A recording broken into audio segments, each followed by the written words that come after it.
Absolutely, Amanda. We are posted up and broadcasting live from Altamont, Kansas, upon the footprint of Labette County High School inside Harrison Gymnasium, home of your Labette County Lady Grizzlies. It is the start of SEK League play. The Lady Bulldogs of Independence coming in here tonight trying to kind of restart their season, and our Lady Grizzlies are trying to add on to a perfect 4-0 start. Good evening, Grizzly Nation, and thank you for tuning in to another edition of Labette County Grizzly Basketball on 106.7 KLKC. I'm Jack Leake alongside my father, Jack Leake, with Isaiah Kuhn running the KLKC Sports YouTube live stream. The start of league play is always fun, Dad, but especially when you kick it off against Independence, it always seems to be festive, both boys and girls games. Yeah, it sure does. Independence always brings competitive teams, and of course we do as well. So, this will be a fun week with Indy tonight and Parsons this Friday. Our girls, if they can just keep doing what they've been doing, I think we'll be in good shape. Multiple players scoring, everybody defending, playing high energy. Really, no one's been in really foul trouble. We played clean. So, the only thing I hate seeing coming for our girls is Christmas break. Almost wish we could play 2 months straight the way they're playing right now. And the way that they have been playing looks a little bit like this. First game was on Friday, December 6th, a couple weeks ago. Here at Frontenac, they beat the Lady Raiders 41-23. And then the Circle Classic began, one in which your Lady Grizzlies took home first place. Tuesday night of this week, again, tonight marks the fourth game in 7 days for both us and Independence. So a packed last 7 days for both these programs. But on Tuesday, we beat Circle 43-30 a week ago today. And then on Thursday of last week, we went to Mulvane, a 2.5-hour dreary drive, and got them 42-37. And then on Saturday, in the championship game of the T-Bird Classic, Collegiate was our opposition, one in which we put away 42-32. Look at these scoring totals for the Lady Grizzlies. 41, 43, 42, 42. Really? That's consistent, and that must mean you're playing pretty good defense if you're 4-0 and have scored low 40s. Not that that's bad, but typically, if you score 40 every game all year, you might lose a few. So I like to see us maybe score a little bit more, but I don't know if that's totally what this team is yet. And they might be, but right now they're just going to score 40 and beat you by 10. Yeah, and we'll take a W however we get it. And to mention, if you mentioned this earlier, I didn't hear you, Jaden Davis. It's nice to have her suited out tonight. Yeah. She didn't play the other night because the knee was giving her fits, and she got a good report today, so that's a plus. To your point, if you had asked me our point totals, I couldn't have told you that. So, I guess that does speak to good defense on our end. And, maybe, although we play fast, I've noticed this, we haven't just been out of control crazy trying to push the ball up the floor.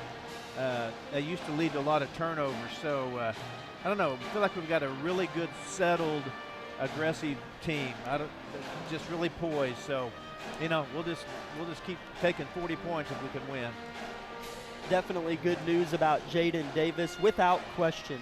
This is the Tank Connection pregame show of Labette County Lady Grizzly basketball.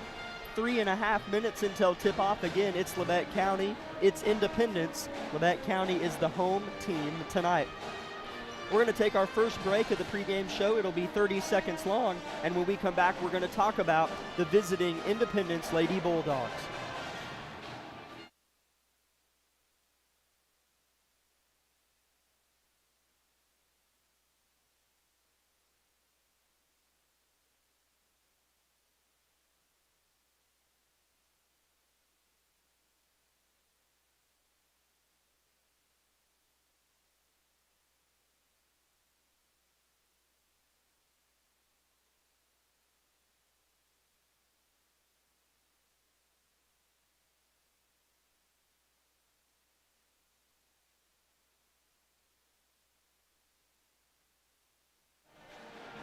Thank you, Amanda. Amanda, always great back at the station, making our voices heard across the listening area. 2:20 until tip-off of the SEK League opener, a league in which our Lady Grizzlies were nipping at the knees of the to-be champion, the Fort Scott Lady Tigers last season. That was a really good squad that Coach Steps had up north. And the Lady Grizzlies, as well as them, I'm sure, have reloaded and are hungry for that trophy this year. Let's talk about the opposition, Lady Bulldogs of Independence tonight. They're 1-2 on the season, and they've battled some injuries too. A couple of their players that are out for the foreseeable future and perhaps the season. A junior point guard, Maddie Bashir, and number 14, a point guard, a junior. I'm sure you've heard this one, Kayla Lemos. She's a good player. So's Madison Bashir. And, I mean, you know, that's two starters. Yeah. That's two starters that you're without. And we don't have one of ours, and who knows how many minutes Jaden Davis will play tonight. But, you know, Independence's numbers just aren't as healthy maybe as the next programs. But I'm telling, I mean, they'll come in here and compete. That's what Coach Bird has done with this program, is put them in a position to compete each night. And although they're a little bit banged up, I'm sure we'll see a scrappy Bulldogs team. Yeah, for sure. And you always hate seeing that, especially at the high school level, an athlete that's out for the year. You know, your high school career is short enough the way it is, and then to potentially lose an entire year, that hurts. I hurt for the athlete. Looks like we're going to do the national anthem here before the girls' game tonight. Am I mistaken?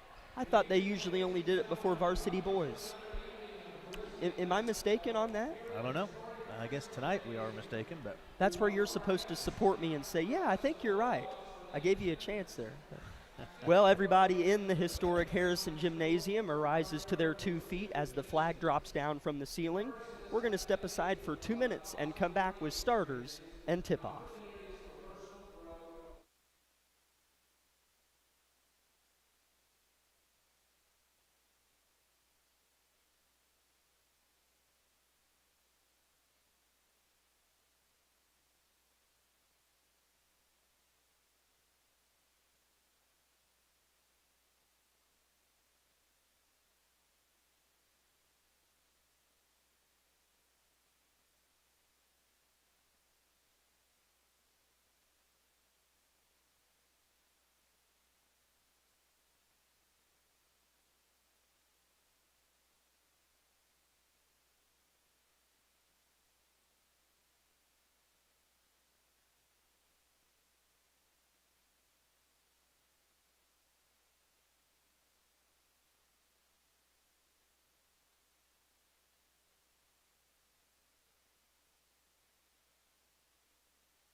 Labette County Pep Band tonight under the direction of Miss Shauna Terrell booms the Pride song throughout the walls here.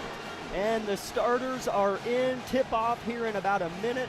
We'll start with the visitors, the Lady Bulldogs from Independence, donning those black uniforms, both tops and bottoms, with white numbers on the back as well as the front.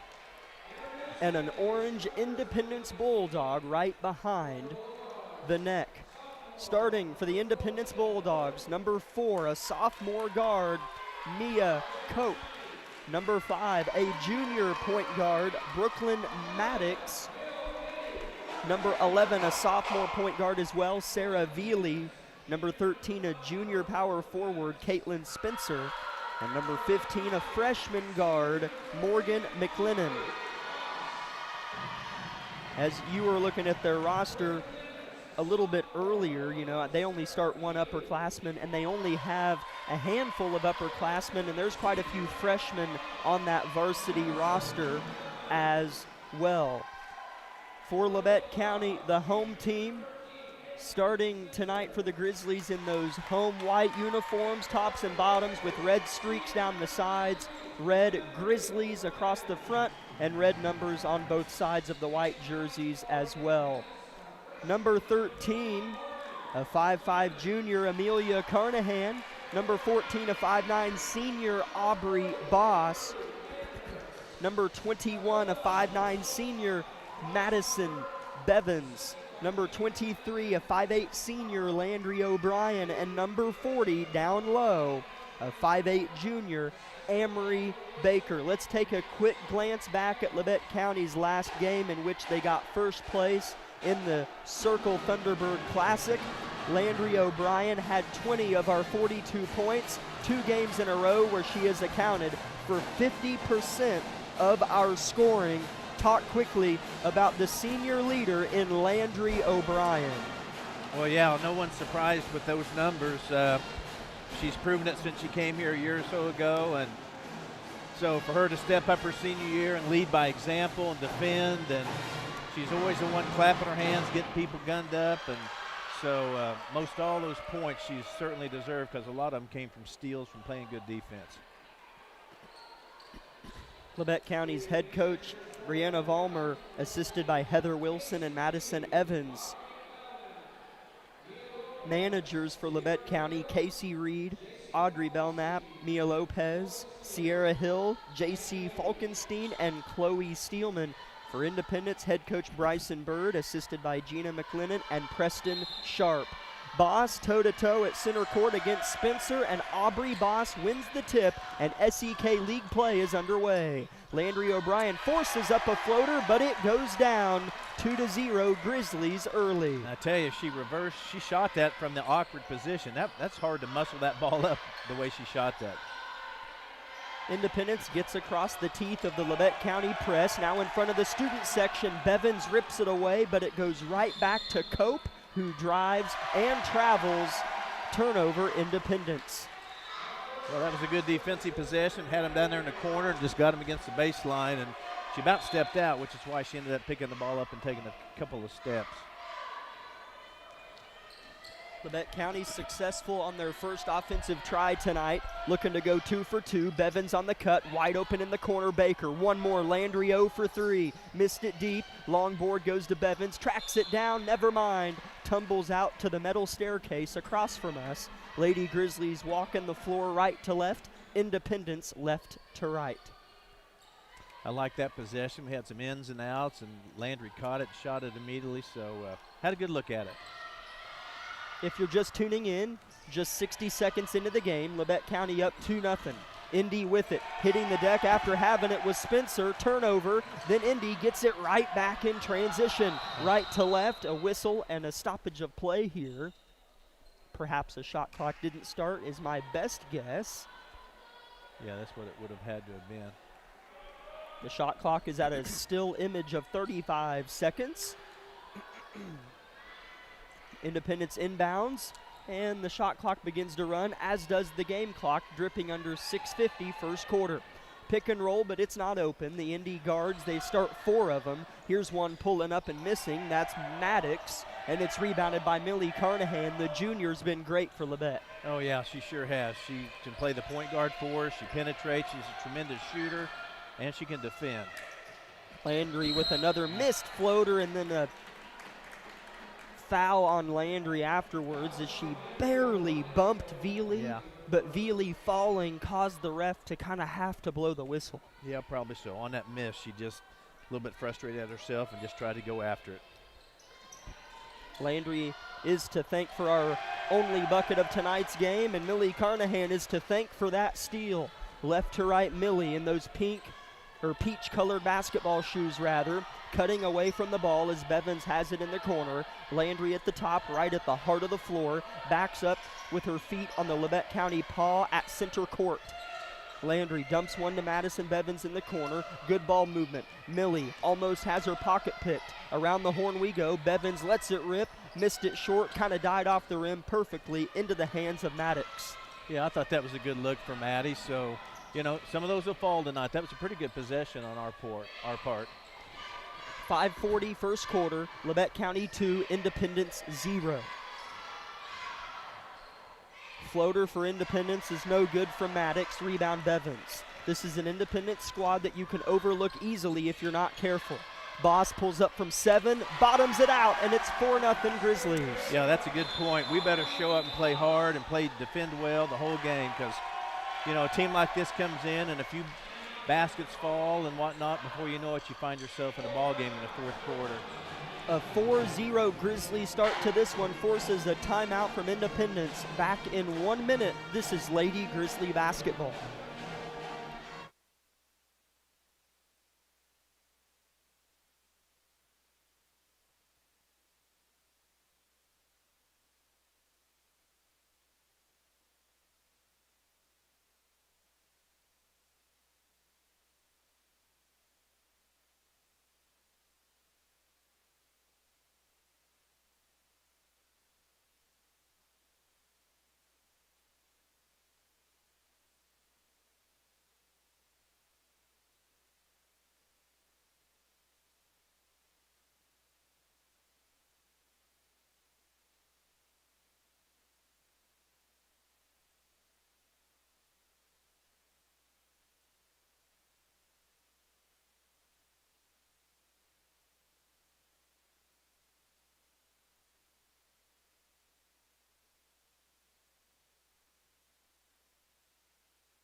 Independence with the basketball out of the Coach Bird timeout, breaking the Grizzly press successfully and forcing a foul on the Grizzlies. It's either going to be on Carnahan or Bevins, and they get Bevins.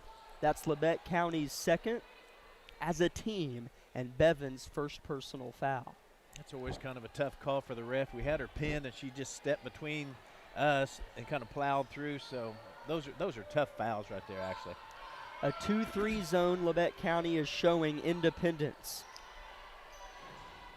Bevins one-on-one in the corner. Maddox with it. Passes out of Bevins' suffocating defense. Now Carnahan provides the same type of defense. Anna Cantrell in the game. Millie nearly getting her second steal of the contest. She has raked those in this season.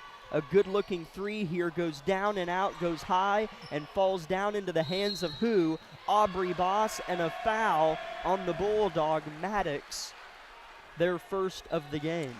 Yeah, some good intense play right there.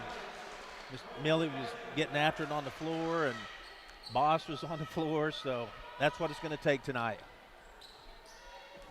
4-0 Labette County. 4.5 minutes first quarter. Anna Cantrell with it. She's about as a mistake-free player as you'll find. Does a facilitating role very well for this Grizzly team. Coach Vollmer either calling in the play or frustrated with how they're doing. I can't tell, but Labette County's still in the half-court set here. Indy in a really good man-to-man defense, and here's a jump ball soaring in. It's going to go to Independence. Yeah, I got to credit Independence there. They picked us up man-to-man and played us well. We normally handle man pressure very well, so we'll see how that translates here going forward. Nearing the halfway mark in the first quarter, Indy could be in trouble, but they find some open hardwood, and now they cross the half-court line right to left. The double comes, but it doesn't happen.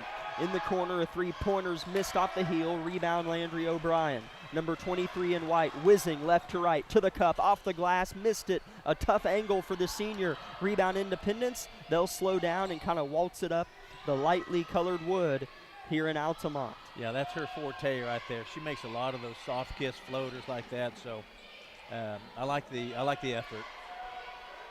3:30 first quarter.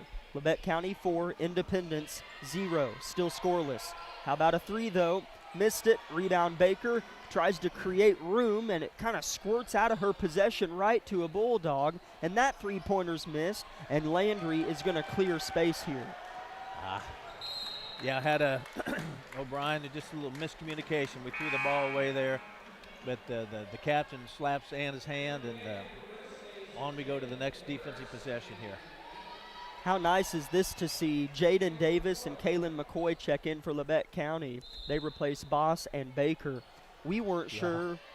You know, when you're awaiting the results of an MRI, it could be a week, as it was with Jaden, or a year. You just never know. Thought about it all morning. I was asking other coaches. They said, we don't know anything yet. So, yeah, this is a relief. So two bigs in there. McCoy, really nice freshman big for us. Here's a three-pointer that goes out of bounds for Independence. And the Labette County student section lets her hear it a little bit after the air ball. As I can't quite tell what the theme is for Labette County students tonight. They're all kind of wearing black, some in suits. Yeah, it's kind of Blues Brother-ish, kind of not. I don't know. Isaiah, do you know what the theme was for the student section? Here's a turnover, Labette County. Yeah, security guard. That's clever. That's fun. They do look like security guards now that I know what it is. As I mentioned, turnover, Labette County just kind of lost it out of bounds over there on the far side. Independence breaks it. They've got a 3-on-3 situation. They'll launch a three and airball it in the same slot. However, the hustle pays off for the ladies in black, and they maintain. Another three launched, another three missed. Jaden Davis snatches it like a crane machine with her right hand. You know, so far they've handled our press reasonable. Yeah. Landry forces up a floater that misses. How about the length of McCoy? Good ball movement. Landry calls for one more, whips it to JD, faces, not much is there. Whips out of it, Cantrell, she'll let it rip. Missed it short, but it was perfect nearly the whole way. I'm so glad to see Anna pull the trigger on that. Early on, she would have passed that ball away, so glad to see that. Now Anna gets back and is directing Jaden Davis on who to guard. Kind of yelling at Jaden a little bit. And I think we have a foul here on Madison Bevins, who was going for the steal on Veely. That's her second and Labette County's third with 1:50 left in the first quarter. Yeah, we're going to have to continue to hustle like that. But, yeah, we picked up a few chippy fouls that certainly aren't going to help us going down the stretch. 1:45 first quarter. Labette County appears to be back in that man-to-man defense. They are.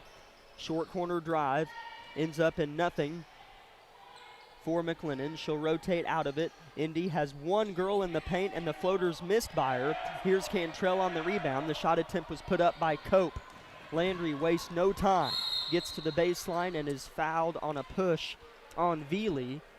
That's just Independence's second as a team.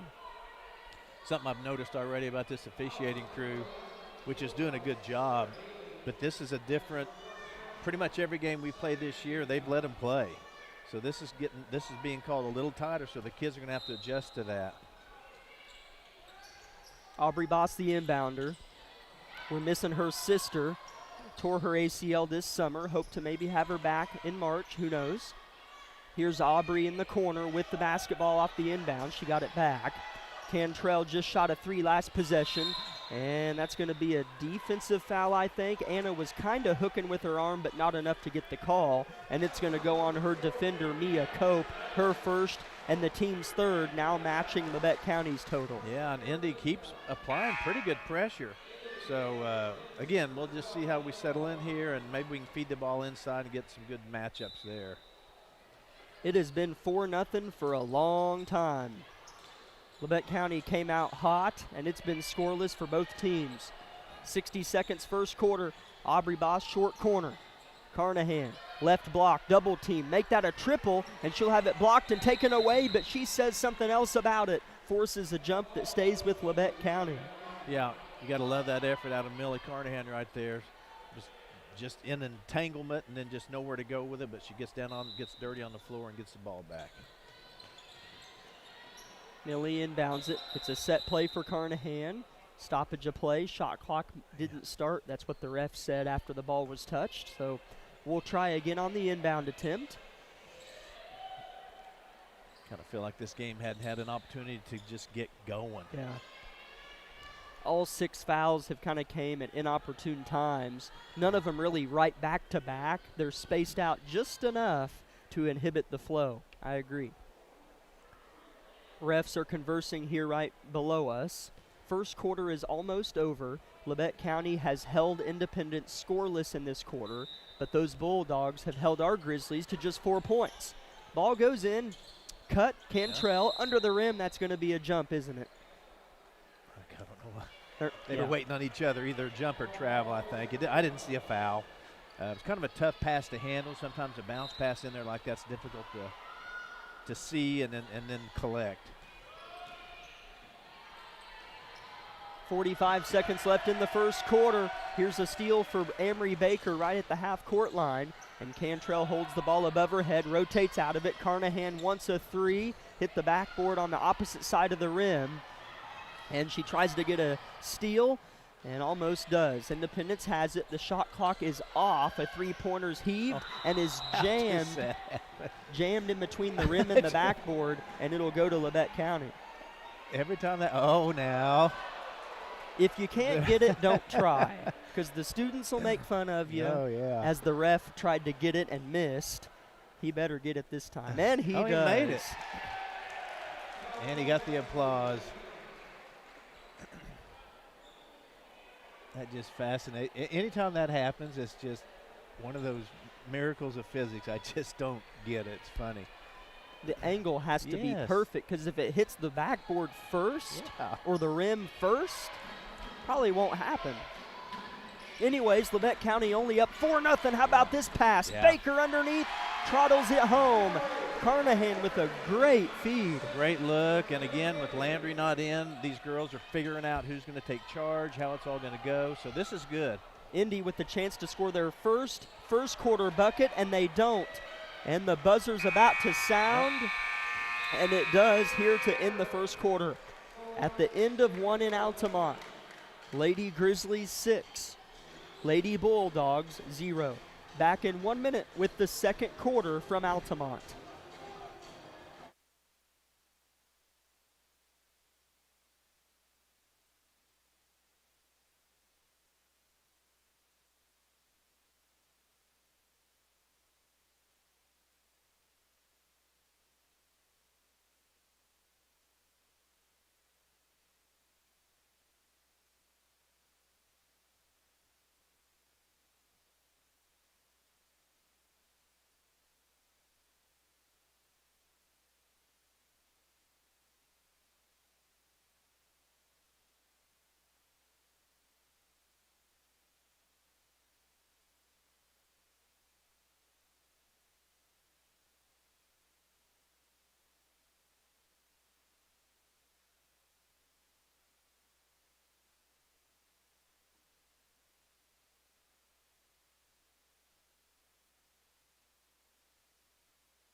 Labette County 6, Independence 0 here in the girls' game to start SEK League play for the 24-25 basketball season. Jack Leak and Jack Leak with you on the call. Isaiah Kuhn running the live stream on YouTube. Independence will have it to start the second quarter. A few dribble handoffs beyond the black. Three-point arc here in Harrison. And a baseline jumper is airballed deep from Veely. And a foul on the rebound by Baker goes on Independence, the first of the second quarter. You know, Indy's had a few looks tonight. They've mostly been, 12 to 14 footers to 3-pointers. They haven't really come close to scoring yet. Labette County's had some good ball action, and there's one there, but the pass was overthrown from Carnahan to Boss and goes out of bounds. So Indy will have another try quickly. Mia Cope checks in for Veely. I like that look, though, that little pick and roll or that back cut. It's going to hopefully get us some good chip baskets. Landry O'Brien back in the game, and you can tell, I mean, she's flying everywhere. Gets her hand on the pumpkin and picks it out of the patch, left to right. Her reverse layup is good. Wasn't really a reverse, but the way she switched hands, it kind of looked like it. I don't know how she does it either. She jumps in the air, and a lot happens, and it looks pretty. Indy down 8-0. Labette County's defense has been pretty good. Here's a jumper that goes for Brooklyn Maddox to break the ice for Independence. Yeah, they got that, but here the ball comes 100 miles an hour, boom. Landry O'Brien, coast to coast, and about a little 8-footer. 10-2 Lady Grizzlies. 6:45 second quarter. Scoring has picked up. At the end of the first quarter on Saturday against Collegiate, it was 5-0 Collegiate. Yeah. Today it was 6-0 Grizzlies. So some scoring woes early the last couple games, and a three-pointer goes down and then decides it doesn't want to finish its route and goes out and down into the hands of Amory Baker. Seems like we're doing a really good job rebounding down there. I don't think they've had one offensive rebound. Indy That's has. true. Here's a good find. Boss to O'Brien. Another good find. Baker doesn't finish, but she'll shoot two after the foul on Indy. I think by design, Coach has talked to those girls about trying to get the ball inside. It just seems like since this quarter that most all the balls have been thrown inside or driven inside. Baker's first misses strong. Don't see that very often. Pretty good free throw shooter is Amory for sure. Keely Good checks in for Anna Cantrell. Really like our depth. I just, every time I look up, a fresh face comes in, and every one of them's a good ball player, so we should keep our energy up here right now. 11-2 Lady Grizzlies. 3 Grizzlies showing heat. And a near travel, they don't call it on Cope, but now she's in Alcatraz and she's going to turn it over. Boss gets the steal. Left to right, Grizzlies quickly trying to force another Indy timeout. Landry's three. Oh boy, missed it. There's Boss, and she's fouled underneath. Yeah, that's where we're at our best. We got a spider web trap down there. There was nowhere to go with it. Landry gets it up the court, takes a good shot. She thought she made that, and it just about did. Then a good rebound and a putback and a foul. It's perfect. Roxy Wilson, a freshman power forward for Independence, checks in after Boss misses this first free throw. And Annabelle Compton, a freshman, is who Wilson replaces. I didn't see Compton check in earlier. And Boss's second is good as well. So both Baker and Boss split their pairs. Independence yet to get to the line. Perhaps, you know, if these teams would drive and try to even force up some shots, they could get to the line a little bit. And here's a drive and a shot that's up and missed. Rebounded by Amory Baker. Yeah. And a foul on Cope, her second, if I'm not mistaken, and the team's fourth with 5.5 minutes left in the half, or the second quarter. Anytime a team starts to feel a little bit frustrated or whatever, they do that. On the defensive end, they try to get a ball stolen after it's already been rebounded. Landry with good hand control with the basketball, but misses the layup. And then the rebound goes to Indy, and Labette County quickly fouls them, to your point. Yeah, there comes a time when you have to either fall back into defense or just your press, but just trying to scrap and slap and get the ball right there almost always draws a whistle. A little bit of anger behind it leads to a foul that much quicker. In the game for Labette County are a couple new ladies. To recap, the 5 on the floor in white, that's Labette County. Landry O'Brien, Keely Good, Anna Cantrell, Amory Baker, and Jaden Davis. Labette County up by 10, 5:15 first half. Cope gets by a few Grizzlies, and the layup is good for Spencer in transition. That was nice for Independence. Great drive and a nice pass and a good layup. That was well played. Landry fouled on her way to the rack and lays on the floor for a minute thinking about her physical state and appears to be all right, limping just a little bit. And that is the 5th team foul on Indy, so 2 free throws for the Grizzly senior. Yeah, if she sees even a sliver, she's going for it. So does such a good job of penetrating like that and drawing fouls. First free throw for Landry's good. She's got 7 of Labette County's 13 points. No substitutions for either team after that free throw. Landry's second is on its way and missed. Labette County's got a chance at this board, and Davis gets it. Labette County could have a good possession here. Baker, a one-on-one, faces from 7, misses from 7, rebound by Wilson. I don't even know how Jaden rebounded that. She was on this side of the block. Yeah. And got all the way over to that corner and got that ball. Cross-up 3 is off the mark, but a foul on the board. The 3-point shot was put up by Maddox, and shooting 2 free throws here is Spencer as she went right back up after getting the board, and that is the second personal foul, or the first, I'm sorry, on Emery Baker and the team's second. Okay, that's a good thing that's not Emery's second. First free throw for Spencer is a pure swish. She has 3 of her team's 5 points. Indy has struggled to score it, but still very well in the game. Yeah, they've they've come in here and kind of handled our pressure a little bit, and they're hanging around, and we're gonna have to really continue to step it up. Millie Carnahan comes in for Keely Good, and another pure swish for Spencer. Yeah, she's a good shooter. Lady Grizzlies 13, Independence 6. 4.5 minutes, second quarter. Jaden Davis got good news on an MRI from her. She's in the game. Landry, she'll score that. Oh, she missed it. Here's Davis backside, high off the glass and scores it. So good to see that. Just, she's always in the right place, right position. And she caught that and shot it immediately. We either have an injured Bulldog or a loose shoelace. And it's not too sure. I think you're right, but play is about to begin again. One thing I love that Jaden does is she shoots the ball real high off the glass. A lot of times players elect to take that steeper angle, and in girls' games they're not typically going to jump as much as in a boys' game, and that's why you see a lot of misses at the rim. But Jaden takes that high percentage shot high off the glass. Yeah. And here's a 3-point shot made by Brooklyn Maddox. She's got 5 to go along with Spencer's 4, and it's a 6-point Grizzly lead. 6-point Grizzly lead, yep.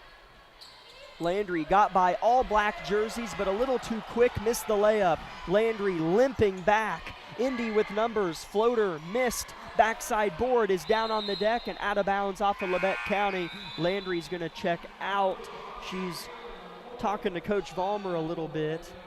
Kaylin McCoy checks in. That's a little concerning for Landry to ask to come out. That's never happened, so I couldn't tell. 30 seconds on the shot clock for Independence, only down by 6 in a game in which they've labored offensively. Here's to make it a 3-point game. Maddox looking for her second 3, but missed it. And a foul on the board goes on Independence, and 2 free throws for Labette County. Well, yeah, I mean, here we go again. At number 4 for Indy, doesn't feel like she fouled, and both sides are going to have to figure this out. These refs have stayed consistent. They have. We're going to have to either change, and I'm talking about both teams, or both teams are going to be in foul trouble. Aubrey Boss barely misses the free throw. And I've noticed this with about each of our players. When they miss a free throw, like they want it to go in so bad, and they're so used to it going in, when they do miss, they're thinking, goodness, I need to make this one because I did not expect that one to miss at all. They never expect a free throw to miss. It does seem like that, yeah. They really react when they miss one. Boss makes the second, and Labette County goes up 7 with 3 minutes left in the first half. This is an important 3 minutes for both teams, really. Right before halftime, Labette County needs to get a couple of steals and a couple of quick buckets and just really get some juice going into halftime. Carnahan bats out a pass from Wilson. Indy will keep it in the half court. Davis getting nice spurts of minutes here as she comes back out for Labette County. Indy inbounds the basketball. Maddox whips it in over the head. Down low, the shot is up, and a foul call on McCoy as 2 free throws is coming in for Spencer. Anytime your arm goes down like that, they'll call a foul. It's hard to just go straight up, but you almost have to. Just that movement alone, that tomahawk movement with your arm when you're defending somebody just looks like a foul. As this free throw from Spencer misses everything but the red foam under the backboard that protects it. A rare miss from Spencer, who pure swished her first 2 free throws tonight. And it looks like, Keely Good back in for Kaylin McCoy. Spencer trying to right the free throw ship, and she'll miss this one as well. Ball tipped about. Baker has it. Jump ball created by Independence's McLennan, and Labette County will have the favor of the arrow here. Yeah, again, these next right at 3 minutes are vital for our Grizzlies. We need really some good possessions here. 16-9 Labette County, 2:45 first half. Good with the ball, pick and roll Boss. High left elbow, takes one dribble, kicks it to Carnahan, who kicks it to Cantrell. Landry O'Brien on the bench with a hurt ankle. Boss, stutter steps out of bounds, turnover Grizzlies. Yeah, a little inadvertent. That wasn't a foul. I mean, the ref called that perfectly. It was just a bump, kind of got her off balance. But this is a neat rotation for the Grizzlies. So this little group right here, this is a good opportunity for them to work together. Indy looks comfortable breaking the press. However, not in the half court. A tip by Boss and a steal by Cantrell. Labette County up 7, 2:15 first half. Cantrell, vocal leader on the floor. Throws an overhead pass to Carnahan, deep right wing. Throws it down to Good, who turns, fires, and is fouled. It's as simple as that, I guess. Yeah, nice, Keely. Just instantly caught the ball and turned and went up with it, and that was perfect. Again, sometimes you can catch the ball and come down with it and hesitate. Well, by then you've got 2 people on you. She just caught, shot. Keely Good hit a big 3-point shot on Saturday. Wasn't that? To take it from a 6-point lead to a 9-point lead when Collegiate was trying to make a push. And she'll make this first free throw. And the second is good as well. That's awesome. Again, one more person off the bench giving us great minutes and very little let up for our team effort. Or no let up. Indy with numbers, backside foul on Good, and Wilson, the freshman Bulldog, had a wide open layup but fumbled the ball for a split second, allowing Good to slide over and foul. That's her first and the team's 4th of the second quarter. Indy well over 5. Yeah, and that might have been a good foul. We'll see here. If she makes both of them, because she would have made that layup. As Wilson does miss the first free throw.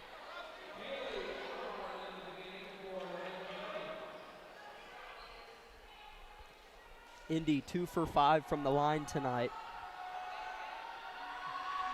The second is good. However, there's a whistle and a line violation on Wilson.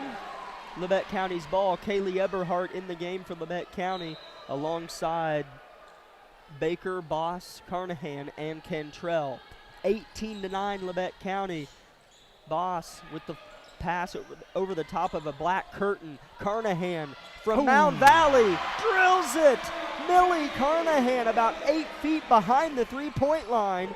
Nothing but the bottom of the net. I just felt that when she kind of postured how she did. I knew she was going to shoot the ball, so that was huge. 21-9 right now. So again, this next minute 30 can really be a backbreaker for Indy if we can just keep the pressure going. A minute 30 first half. Labette County, 21-9 over Independence. A set play here for Spencer to get a shot off, and it might have been blocked, but it went off a Bulldog out of bounds, they say. So Labette County with the basketball. Millie Carnahan was shooting really deep threes in warm-ups, and she just made a deep one right there. Eberhardt looking for a teammate, takes one dribble and picks it up.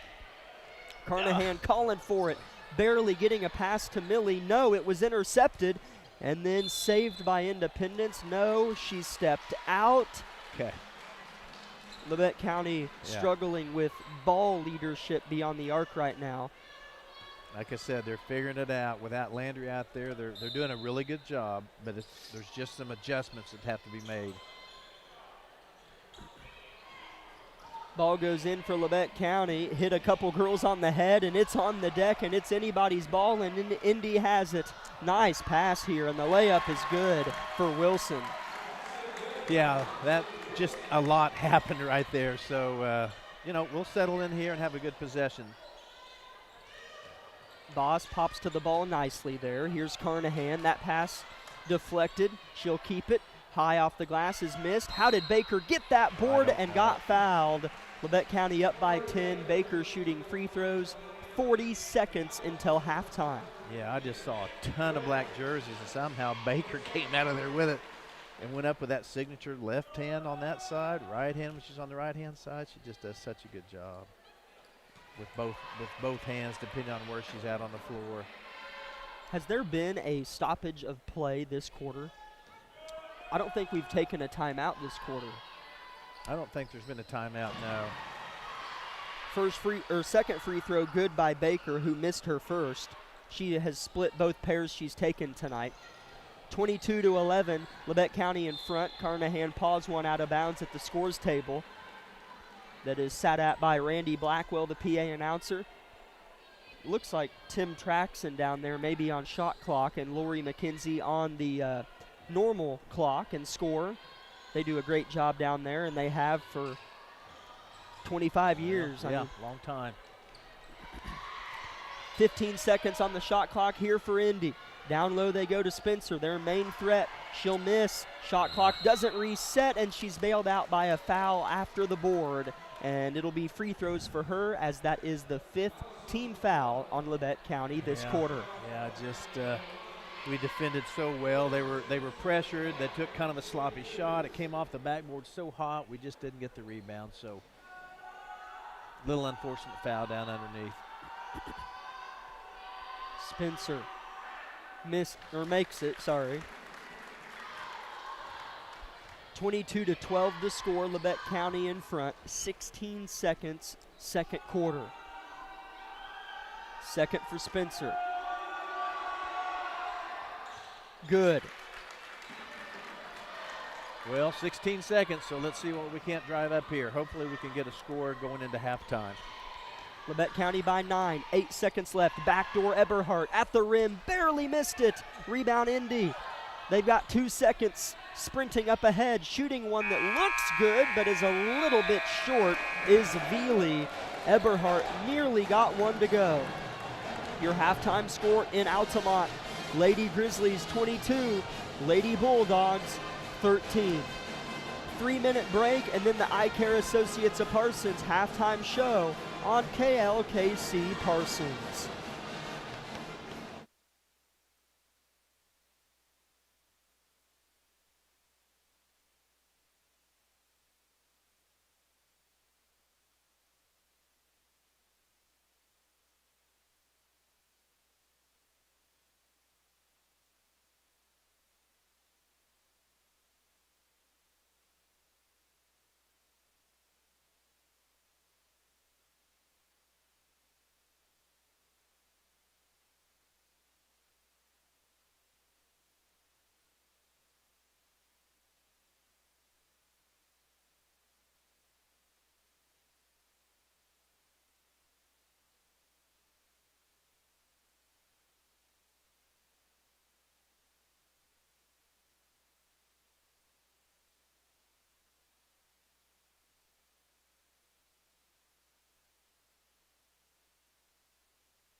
Welcome in, Grizzly fans. Eye Care Associates of Parsons halftime show is what you are hearing. Lady Grizzlies trying to keep their perfect season alive so far, and they're doing a good job at it in the first half. They have beaten the Lady Bulldogs by a score of 22-13. However, as we all know, there's another half to go. Jack Leak and Jack Leak with you on the headsets, and Isaiah Kuhn on the live stream on YouTube under KLKC Sports. Labette County only scored 6 points in the first quarter, but turned around and had a 16-point second quarter. But Independence also found their legs as well after a scoreless first quarter. Really interesting first half of basketball, and if you're Independence, you can't be upset with the position that you're in. Yeah, and it seems like we've said this a lot in the 4 or 5 games the girls have played, that oftentimes it feels like we're the better team. I hate to say by far, but just watching the game, it feels like we're better than 9-point lead here than Independence, who's a good team. But if you look at it proportionately, even though we're only up 9, they've only scored 13. So 9 of 13, they almost have to double their entire first half scoring just to catch us. So that is true. I think that attributes to our defense, our pressure. I know it does. And so, and oftentimes we're that team that'll get on a run here in a minute and just roll off 8 or 9 points, just bam, bam, bam like that. And before you know it, you're up 15 points. So I feel confident. I feel like we'll win the game. But yes, we have to respect Independence, and you know, if they get a hot hand, you know, it could certainly be a nail biter going to the wire. Labette County is on track to hit that points per game average on the nose in their first 4 games of the season. As we said in the Tank Connection pregame show, they've scored 41, 43, 42, and 42. Again, the Lady Grizzlies have in their first 4 games of the year. And if they do what they did in the first half tonight, they'll score roughly 44 points. Yep. So low 40s is about that average for this team right now, and that's okay, because that defense is good. So some scoring totals for you. Again, this is the Eye Care Associates, Doctors Newland, Gilmore, and Ray halftime show. For Independence, 3 different scores. Maddox had 5, Spencer had 6, and Wilson, the freshman, had 2. Independence went 4 for 8 from the free throw line. Labette County had 6 different scores. Landry O'Brien had 7, and she hurt her ankle about halfway through the second quarter, and we didn't see her much, actually at all, to finish out that second quarter. Amory Baker and Aubrey Boss each had 4. Millie Carnahan had 3, and Jaden Davis and Keely Good all had 2. Labette County shot 12 free throws in that first half and went 7 for 12 from the free throw line in that first half. At the end of the first quarter, it was Independence 0, Labette County 6. And in the second quarter, Labette County outscored Independence 16-13, giving us, again, our halftime score, Labette County 22, Independence 13. This has been the Eye Care Associates of Parsons, Doctors Newland, Gilmore, and Ray halftime show. Back in 3 minutes with the second half on KLKC.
second half underway just seconds ago. And a quick foul called on Amory Baker. And 2 free throws again coming for Caitlin Spencer, the Bulldog Jr. She's been busy from the line. This will be her 7th and 8th free throw. Yeah, this crew is calling this game in 180 degrees different than the first 4 games we've played. Again, they've called consistent. They've called it well. It's just been called different than the first 4 games. Big adjustment.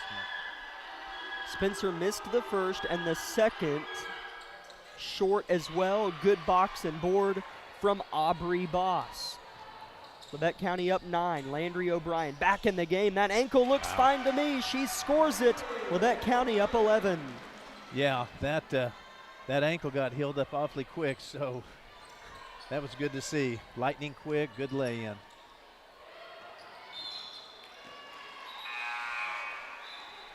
Ball batted out of bounds, and they actually say it went off a Bulldog, so it'll be Labette County basketball. A quick substitution just 30 seconds into the game. Compton in for Maddox for Coach Bird's team. Or 30 seconds into the second half, I should have said. Carnahan set to throw it in, finds Bevins. Madison Bevins battled 2 personal fouls in the first half. Carnahan pick and roll, Baker's gonna score. That was perfect offense from Labette County. That sure was. We had a couple of those in the first half, and 2 or 3 of those that we just missed the pass on. So, yeah, that was well played. Nice pick roll or back cut. Labette County looks a little bit more clean and pure this half than they did in the first. They're executing what they were close to executing in the first half, if that makes sense. Agree with that. Yeah, exactly. And pass here goes out of bounds, and Independence will inbound under their own hoop. They go to the corner. Compton's long 2 is no good, but it thought about it. And another shot put up by Cope, and she's bailed out. Much shorter than Baker, who I think the foul is going to go on. And so, you know, whenever you're 7 inches taller than who you're blocking, it's almost harder to make it a clean block. Yeah, there was quite a little bit going on in the paint there, but I heard the whistle and I was afraid that's what would happen. That's her 3rd foul, so we probably won't see much of her in the 3rd quarter. Hate that. Jaden Davis does come in, though. We did not have that reserve a game ago. Right. Last couple, actually. And the second free throw's good for Cope, who writes the free throw ship. Labette County up by 12 with 7 minutes to go in the 3rd quarter. I'm not sure what we have here. Me neither. There's been a few stoppages of play today. No fouls given, no points taken away, and no shot clock or game clock changes. Maybe equipment, bench warning, not sure. But Labette County inbounds it on the far side, moving right to left. Independence the other way. Landry O'Brien has it, pulls up from deep. Missed it strong, long rebound, nearly goes out of bounds, and it's picked up by Cope for Indy, and it's stolen by Boss, who stepped out, and it'll be Bulldog possession. Oh, boy, that was close. We're close to getting some of these press situations where we get these little chip lay-ins, and that's kind of what sparks our runs all the time. So here we are set up, though, continuing to keep the pressure on. Indy's done a really good job in the press for Labette County. And they break it once again to the rack. Carnahan volleyball swats one out of bounds. Cope on the effort. And Anna Cantrell checks in for Bevins. That sure was a good block, and I'm glad the ref saw it that way. When she first knocked that out, I held my breath. I was afraid he might see a foul, or thought he did.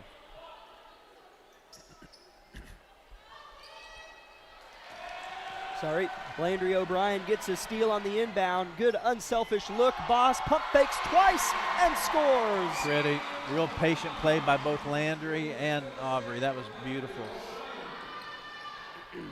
Labette County can smell blood. Oh, that could have been a travel. I think Vollmer agrees with me. I could hear it. She does agree. Spencer scores, but perhaps got away with a walk. Landry wants to score, gives it to Boss, who tries and converts. I like. Those are very high percentage shots. Penetrated, did that little fake shot and dumped it down inside for an easy lay-in. Landry very unselfish. Aubrey with a good finish there. Independence with a shot blocked by Landry. McLennan with the shot.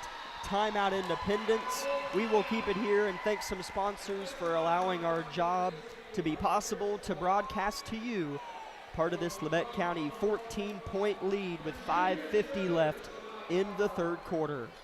Labette Community College, Forbes Hoffman Funeral Homes, Clemens Insurance Agency, Labette Health, Woodworth Enterprises, Tank Connection, Carson Wall Funeral Homes, Commercial Bank, Eye Care Associates of Parsons, Doctors Newland, Gilmore, and Ray. Labette Bank, the Bartlett Co-op, Labette Center for Mental Health Services, Community National Bank, Vollmer Cement Finishing, Wood Insurance Center, USD 506, The Corner Store, Olson Ace Hardware, and SEK Orthopedics, Doctors Mosier and Meister. You know, I haven't been a customer of all of our sponsors, but quite a few, and at every one of them, the same thing they have in common is just that customer service. That small town, that community customer service. I don't know really how else to explain it, but you could walk in and have what you think is an absurd question, and they'll do their best to solve it for you. Of course, yeah. And they're also, as you can tell, all very supportive of the local schools in Labette County. They'll do anything to help the kids out, so really appreciate our sponsors. Labette County 30, Independence 16. 5:50 third quarter. Indy to inbound after an Independence timeout. Ball goes in after a delayed moment, tipped by Landry, nearly stolen. Indy's got it. Millie, hot dog, rolls on the hardwood, then pops to her feet, and it's thrown away by Veely. Labette County ball. I can't tell if we've stepped it up a notch or if Indy tightened up, but right now they're really flustered, so we're in a good position to make a really continue this run, I should say. Just looks more crisp after the halftime break. That was kind of an ugly 16 points we scored in the second quarter. Davis with a good look to Boss. Labette County passing well under the basket right now. Foul on Independence. Stopped that pretty action, though, and that foul's going to go on Veely, her third, and the team's first this quarter. Ball goes in. Boss to the corner. Wide open, Millie for three. Got it! Watch out. She's seeing it. I can just tell. I predict she'll make most everyone she takes from here out tonight. I think she's 2 for 2 tonight, unless she took, I think she took one early. Yeah. So maybe 2 for 3. Landry gets a steal. Going the other way. Leans in, fires, missed it. Millie tipped it to Jaden, who gets it and missed it barely. What an effort. What a tip. She did do that on purpose. That was awesome. Yeah, Millie definitely did that on purpose. That is fun. Independence looking for somebody to create something, and Boss swats it out of the air and turns it into nothing. Gosh, what an effort by Boss there. She never let up on that guard. Landry, short corner floater, missed. Davis tips it to Independence. Veely will play point guard on this possession. Veely gets a pass off, but it wasn't easy. McLennan looks to score, has it batted. Landry, now Cantrell, and a foul on Carnahan, who rushes to help up the Bulldog McLennan off the floor. Isn't it funny how once a team starts finding itself like that, I can feel the energy coming off our girls right now. Here comes a nice substitution of 3 kids. So we got Baker coming in, McCoy coming in, and Maddie Bevins also checked in. So Indy tosses it in, a long 2-pointer, hits the rim twice and vibrates itself out. Landry with the board, gets across half court by herself here. 4 minutes, third quarter, Labette County by 17. Landry, deep 3, hit the rim, might fall, no it didn't. Bevins fights, Bevins shoots, Bevins misses, and it's tipped about, and the Bulldogs have it, but did Maddie rip it away again? Maddie ripped it away, but it went off herself, and it'll be Independence ball. Yes. And checking in is the freshman Wilson for Indy in place of Mia Cope. Yes, Maddie Bevins, what a motor on that possession. My goodness, she was everywhere. Seeing super good effort out of our team right now. Seems like they're really starting to have fun and relax and just let it go.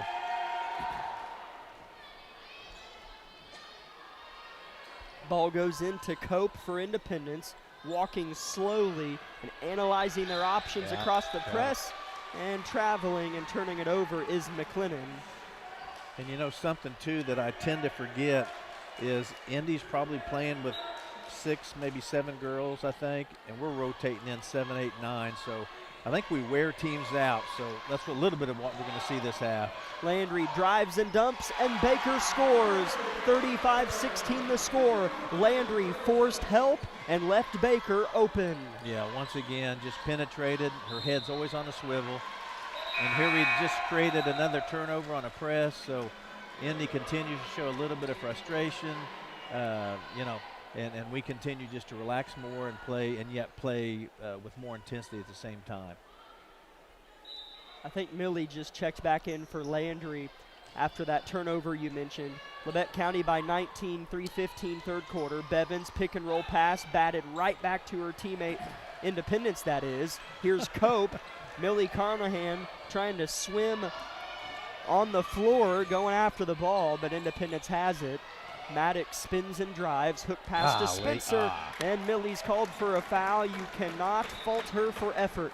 My goodness, white jerseys, just a scramble right now defensively. So, super effort. That was an unfortunate foul. Perhaps she caught the arm. She didn't seem too upset about the call. Only Millie's second. Feels like she had 3. Little floater is missed by Indy. Cope squirts out to Maddox for 3. Short, no. Cantrell, good board. Sticky hands for Anna. That ball wanted to go out, but she was able to keep it in bounds. Yeah, I agree with you. That was a really good save there by Cantrell. Anna gets to about the free throw line and passes to Baker, who gets the bucket plus the foul. Labette County's dump downs have been perfect. They have. The timing's there, and Anna, of course, the least selfish human being I know, just in life, certainly in basketball, just super happy for the pass she made and for Baker's score there. 10 points for Amory Baker, the first player in the game for either team to reach double digits. Landry is close at 9 points, and Amory gets to 11 and converts the 3-point play. 38-16 Grizzlies, 2:30 third quarter. Aubrey Boss checks in for Amory Baker. Yeah, this is textbook Lady Grizzly basketball. We are just pouring it on right now. I think they've scored 3 this quarter, and I don't even know how many we've scored. 20? I'll count here in a minute, but it's probably close. Couple layups missed here by Independence, and Boss did not feel Veely behind her and turned right into her and allowed her to create the jump ball, but it will be the Grizzlies' possession. Yeah, that's right. That was a nice little move there for Independence. They missed the shot down low, but Grizzly ball. So here we go again.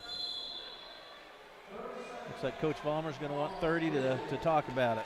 And we'll take it with her. Labette County cruising at home in the league opener. 30 seconds on KLKC.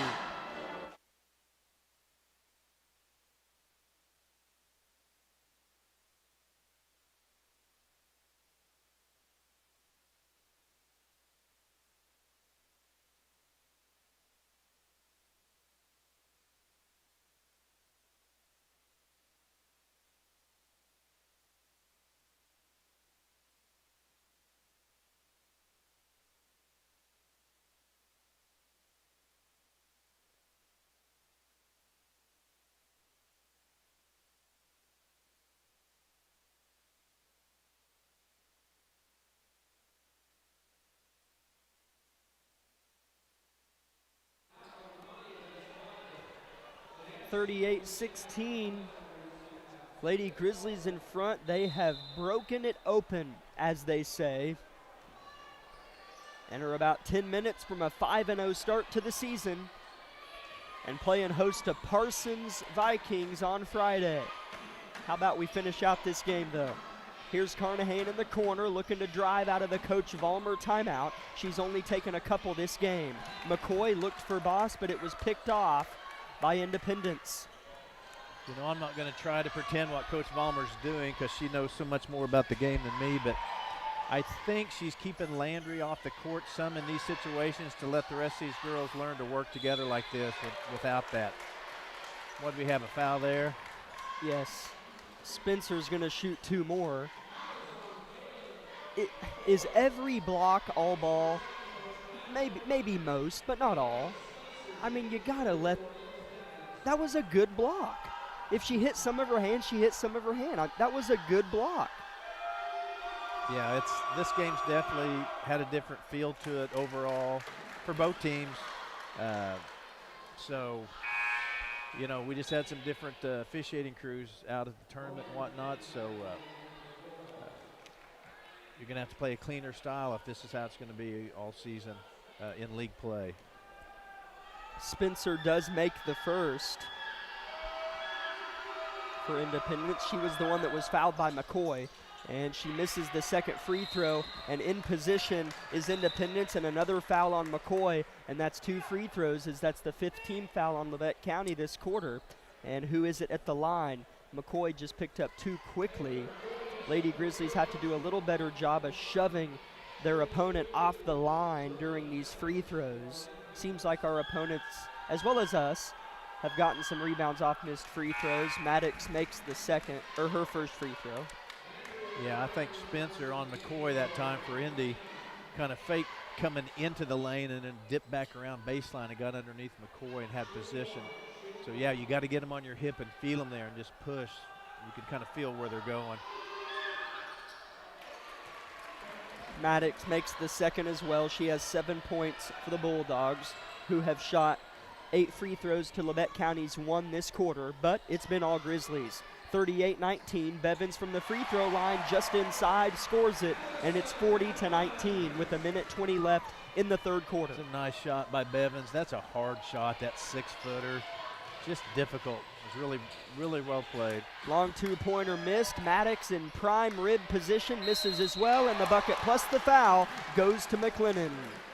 Yeah, I mean, I think they got 3 or 4 chances at that. We just didn't get the rebounds. A couple of them came off pretty hard, 6-8 foot off the rim, but yeah, they had more effort than we did on that possession down low.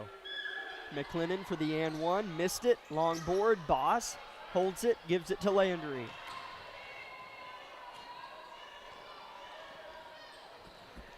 Labette County up 19, Bevins from a similar spot, gets this one to go as well. Wow. Dang, Maddie Bevins making it look easy right now. 2 swishes in a row. That sure helps a lot here. 3-pointer for Cope, misses. Cantrell board. They've got Bevins up front. Cantrell heaves it. Bevins catches 1 dribble, puts it up, missed it.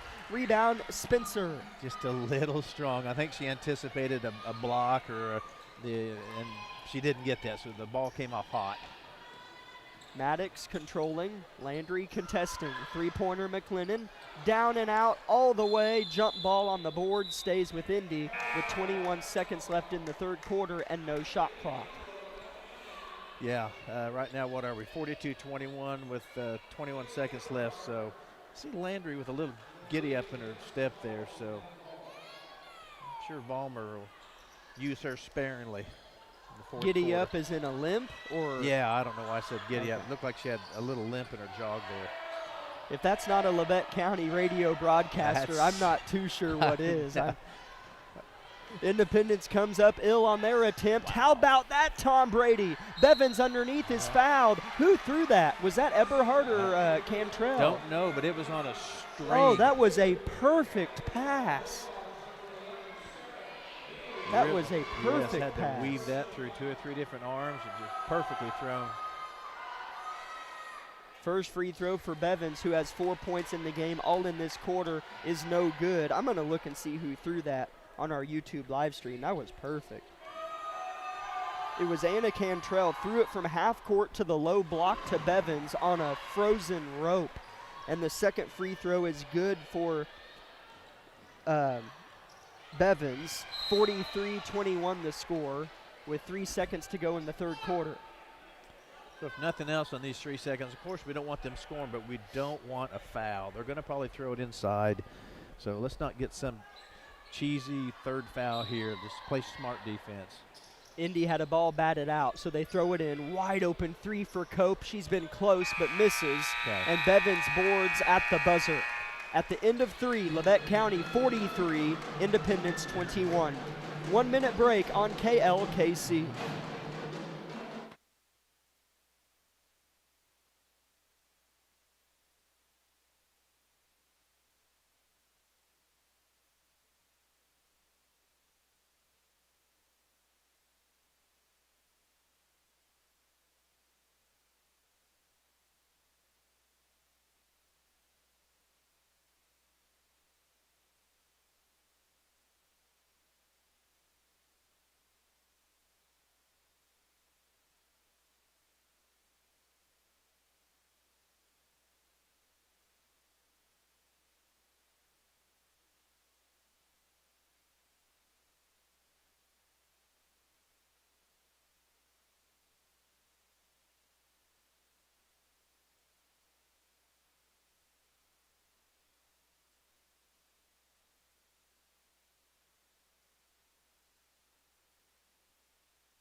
Well, here we are. The Grizzlies going into the fourth quarter are ahead 43-21. That was a really good third quarter for the Grizzlies. I'll have to crunch my numbers here, but I know we outscored Independence. I believe they scored 5 points that entire quarter. 21-8. Okay. Is what the final was in the third. Okay, that's right. They had 13, yes.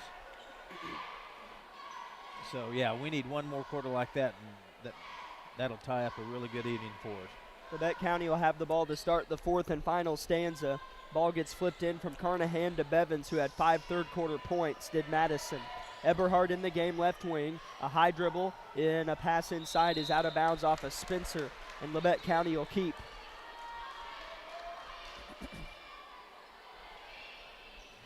Sorry about that. I wasn't paying good attention. I was looking down at some stats. 43-21 Labette County, 7:40 left in the game. Carnahan has 2 threes and pulls this one down. Bounce pass to Baker. She'll have to go out of her way to corral it.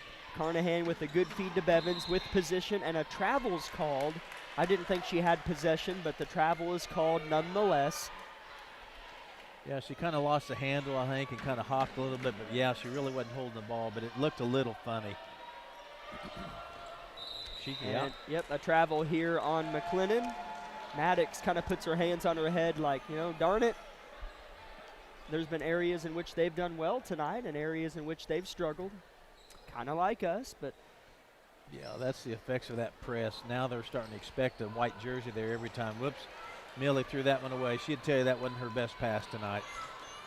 Maddox, the interceptor. McLennan, right wing, will let the rock fly. Missed it off the backboard. Labette County running. Cantrell's pretty good in transition. Good pass to Bevins, left block, swerves, shoots, scores. Right. Very nice. Anna Cantrell, and Bevins both. A lot of girls have played well, but they've played standout tonight. Has Anna Cantrell and Maddie Bevins, I feel like. 45-21 the score. Downhill drive. Nobody cuts off Veely, who scores it. Her first bucket of the game. Yeah, that was a quick decision. She went in there and made a nice layup. We'll have to defend better than that on her. She'll do that again. Millie from about 13 misses it. Bevins put back is good as she was falling backwards. Yes, had lost her balance, knew she was going to travel, so made a beautiful shot off the glass. Well played. Here's a steal.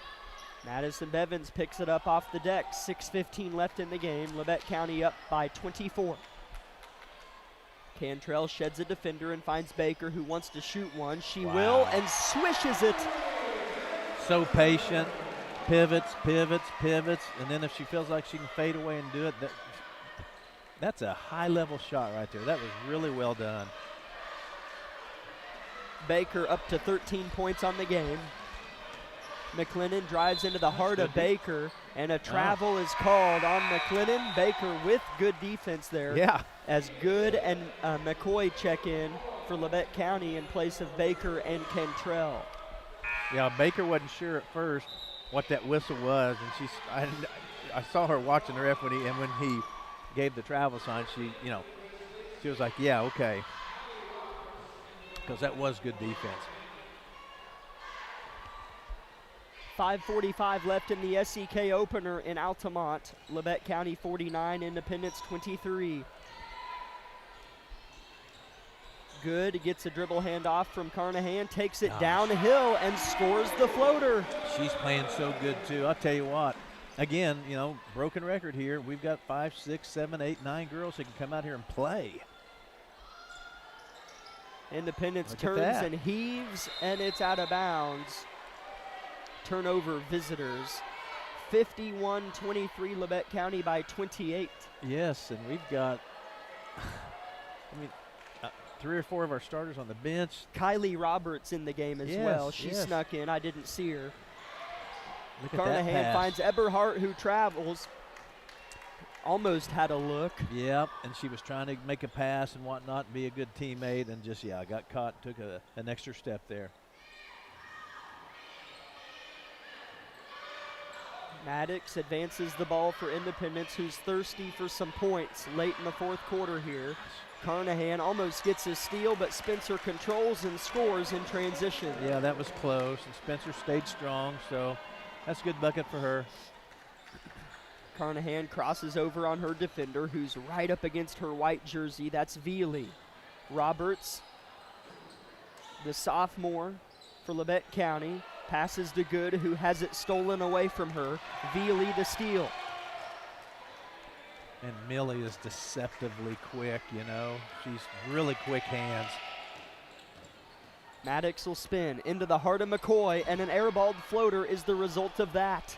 4:15 left in the game. Carnahan calmly brings the ball across half court and finds Keely Good at the heart of the floor. Left wing, she'll dribble once and find Kylie Roberts in the corner. Gets to the cup, finds herself shooting a layup that misses. And it's out of bounds off of Labette County. Kylie Roberts didn't quite create the angle that might have made it easier. And Ginger Weathers is going to check in for Millie Carnahan. Ginger, as well as a few of these players, really good on the JV team, getting varsity minutes now. Yeah, this is Coach Vollmer doing such a great job just getting some varsity time with this crowd and situation. This is priceless time for these kids getting in here and playing. Labette County up 26, playing defense, and a layup is too strong for Spencer Eberhardt, clearing, and a foul is called on Veely. Labette County will inbound, as that is the first foul of the fourth quarter. Feel like we've had a couple, unless they perhaps didn't put it up there, but I'm going to guess that they're probably right down there. Yep, that's the first foul of the fourth quarter. I'll be darned. Eberhardt crosses the logo, finds Good right wing pretty deep. McCoy flashes but isn't open. Roberts right away in line with the rim with the basketball, and a foul going the other way on Weathers, an illegal screen apparently, as she's kind of questioning what she maybe did wrong, but gets back in position to show that press here. And Vollmer coaching her up. Yeah, this is how you learn. You can practice all you want, but this game situation is so valuable. 3.5 minutes, fourth quarter. Eberhardt with the steal and a foul quickly on Cope for Independence. And I can see a little bit of frustration in the Independence players too with some of the fouls. So I think both teams tonight are learning to adjust, learning what this reffing crew's the expectations are. And so we've done well. Our boys team that's going to be shorthanded tonight might need to kind of take note of that a little bit. For sure. We'll talk about that a little later. A good boys game on tap always is against Indy. Pick and roll, clogged in the paint, and the result is a push on Independence. Their third as a team this quarter. That's going to go on Wilson. Checking in for Independence for the first time tonight. Colby Eidelman checking in for Independence. replacing Mia Cope. Ball goes in to Good, who tries to force it up and has it blocked right back into her possession. Good gets it back off the carom and scores the three-pointer right in front of her team's bench. Wow. I mean, she shot the lights out of it the last couple games. That's so good to see. She's up to 7 points on the game. And, yeah, I mean, she hit that three we mentioned on Saturday to kind of put the game away. We needed it. And Labette County here right now is up 54-25 with 2:50 left in the game. This little bunch is down there playing good defense, too. We drop back into a zone, just kind of matching up. Baseline drive results in 2 points for McLennan. She's got 4 points this evening for her squad. Independence has struggled to score. That was just their 14th point this half. Labette County up to 32. Yeah, that wasn't really bad defense. That was just a good drive on the baseline and a nice floater. Good tries to drive in between two defenders, and Weathers picks it up and turns into a jump ball situation. And it will be Independence basketball with 2:20 left in the contest. Yeah, just that's tough when you get the ball down on the floor in the paint. There's 3 or 4 people around you. It's just hard to get it picked up without a jump ball. Compton passes and cuts away from the ball. McLennan wants a 4th point in the last few seconds, but misses. Rebound Independence. And Compton has it left wing, defended tightly by Kylie Eberhardt. Here's McLennan, defended by Weathers, goes behind the back and finds Wilson at the top. Everyone gets a touch on this possession. Compton launches a deep 2, missed it. Good on the backside with the rebound. 1:50 until Labette County is 5-0 on the season and 1-0 in SEK play. Kylie Roberts open for 3, lets it rip, grazed the rim and came up no good. And the rebound goes to the Grizzlies, and a jump ball will stay with us. I think everybody in the gym was wanting that ball to go in for yeah. Roberts. Everybody on the bench and in the student section, so that was close. 54-27 Labette County. Been a much more buttoned up second half, to put it short. Just 90 seconds until the end of the game. Weathers wants a bucket, doesn't get it. Oh man, that almost went for Ginger. Rebound Independence. Yeah, that looked nice. She caught that and shot it so quickly the defender couldn't get it covered up. So, yeah, that was really well done by Weathers. And Labette County's press comes up successful, getting them the ball back here under their own rim after a pass went off of a Bulldog. Just 1:24 left, Labette by 27. Roberts to inbound, shakes the ball, finds McCoy, maybe, she bobbled it, lost it. McLennan left to right, has Weathers to beat, and is fouled shooting. Not sure how that was a foul, but apparently it was. And McLennan is gonna shoot 2. I think I saw her with her lower arm kind of push her in the back just a little bit down low. Okay. I don't know how you missed that. Well, yeah. I mean, that's fine. You're telling the truth. Well, I didn't know from your angle because her top hand didn't hit the ball. I forget we have the live stream. I can't get by with everything. No. You know, like, if it was just radio, I mean, we could be up 40 if I wanted to. That's right. Missing both is McLennan. Long pass goes to Eberhardt and tumbles against the wrestling mats out of bounds. Labette County stays up by 27 with just 1:10 left. You know, in some ways you might be saying, hey, we're up 20-some odd. Why don't we slow it down? But this group of girls doesn't get to play together much, certainly in the varsity game. So right. They need to figure out how to fast break, how to defend, how to go to. So this is exactly what they need to see. Yeah, it would be a waste if they didn't dribbled it. Yeah. McLennan in the corner right in front of Indy's bench that has been pretty quiet tonight for good reason. And a foul here on Labette County near the free throw line. Just the 4th as a team on Labette County, so no free throws for the Bulldogs yet. Still 49 seconds left, so we might get there at the next foul. McLennan, the inbounder. Labette County in a 2-3 zone off the inbound. Goes to Compton, defended by Roberts. Back to McLennan, lets a 3 fly, no a 2, but she misses it anyways. Rebound good with 40 seconds left in the game. I'm going to try to sniff around and get some scores from other SEK games, as I'm assuming tonight started league play for most everyone. Good misses her second 3, and it'll go to Independence. I would assume everybody else started league play tonight. I mean, yeah, I imagine so.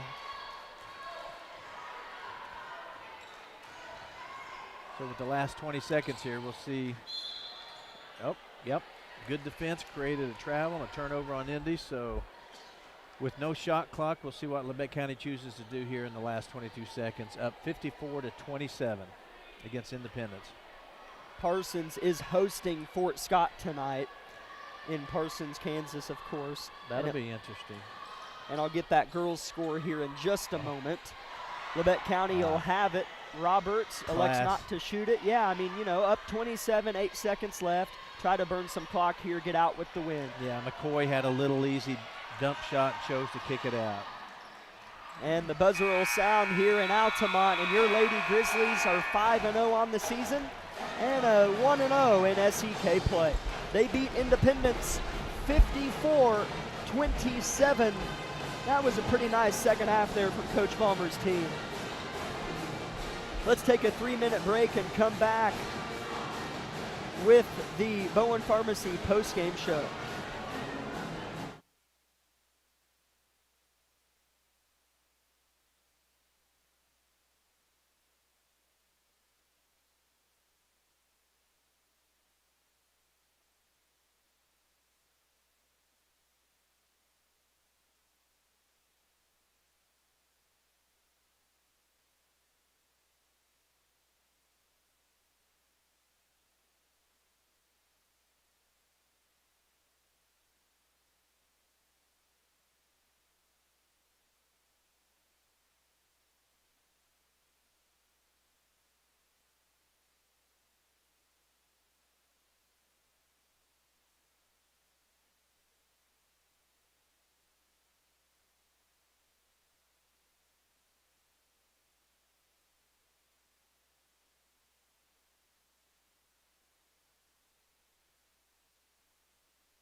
Welcome back, Grizzly fans. This is the Bowen Pharmacy postgame show of Labette County Grizzly basketball, Lady Grizzly basketball, as they win over Independence 54-27, again to go 5-0 on the season, and of course start off league play 1-0. Jack Leak and Jack Leak with you, Isaiah Kuhn on the YouTube live stream. Quickly, we'll kind of dive in, but first I wanted to say I did find the score of the Parsons-Fort Scott game. The Lady Tigers did beat the Lady Vikes 68-25. So Fort Scott has a good team again this season, it appears. And they'll start off 1-0 in league play as well. If you know maybe how Coffeyville did tonight, I believe they hosted Pittsburgh. and then Chanute might have played, well, Chanute might have not played a league opponent tonight because that'd be an odd number. So if you know maybe how the Pittsburgh-Coffeyville girls game went, shoot me a text. I'll try to discover that in our next time out, and I wonder who Chanute played tonight. We'll try to sniff around and find that as well. But scoring totals for you for Labette County. Amory Baker had 13. Landry O'Brien and Madison Bevins each had 9. Aubrey Boss had 8. Keely Good had 7. Millie Carnahan had 6. And Jaden Davis had 2. That is a healthy bunch of scoring for Labette County. You can speak on that in a second. I'll read Independence. Spencer had 11. Maddox had 7. McLennan had 4. Wilson and Veely each had 2. And Cope had 1. Labette County had 7 different scores, and 6 of them had 7 or more. That's just a really good bunch. Yeah, it's what's so impressive is, you know, a lot of times teams have people come off the bench just to kind of be placeholders for 2, 3, 4 minutes to give the starters a breather, or, you know, maybe they're in foul trouble, so they just go out there to try to not lose it or whatever. Our kids, all of them, come off the bench and just become players. Keely Good, I mean, I probably should start throwing names out there because I would go down the list here. How many kids come in? They expect to defend well. They expect to get steals. They expect to score. Yeah. And so it's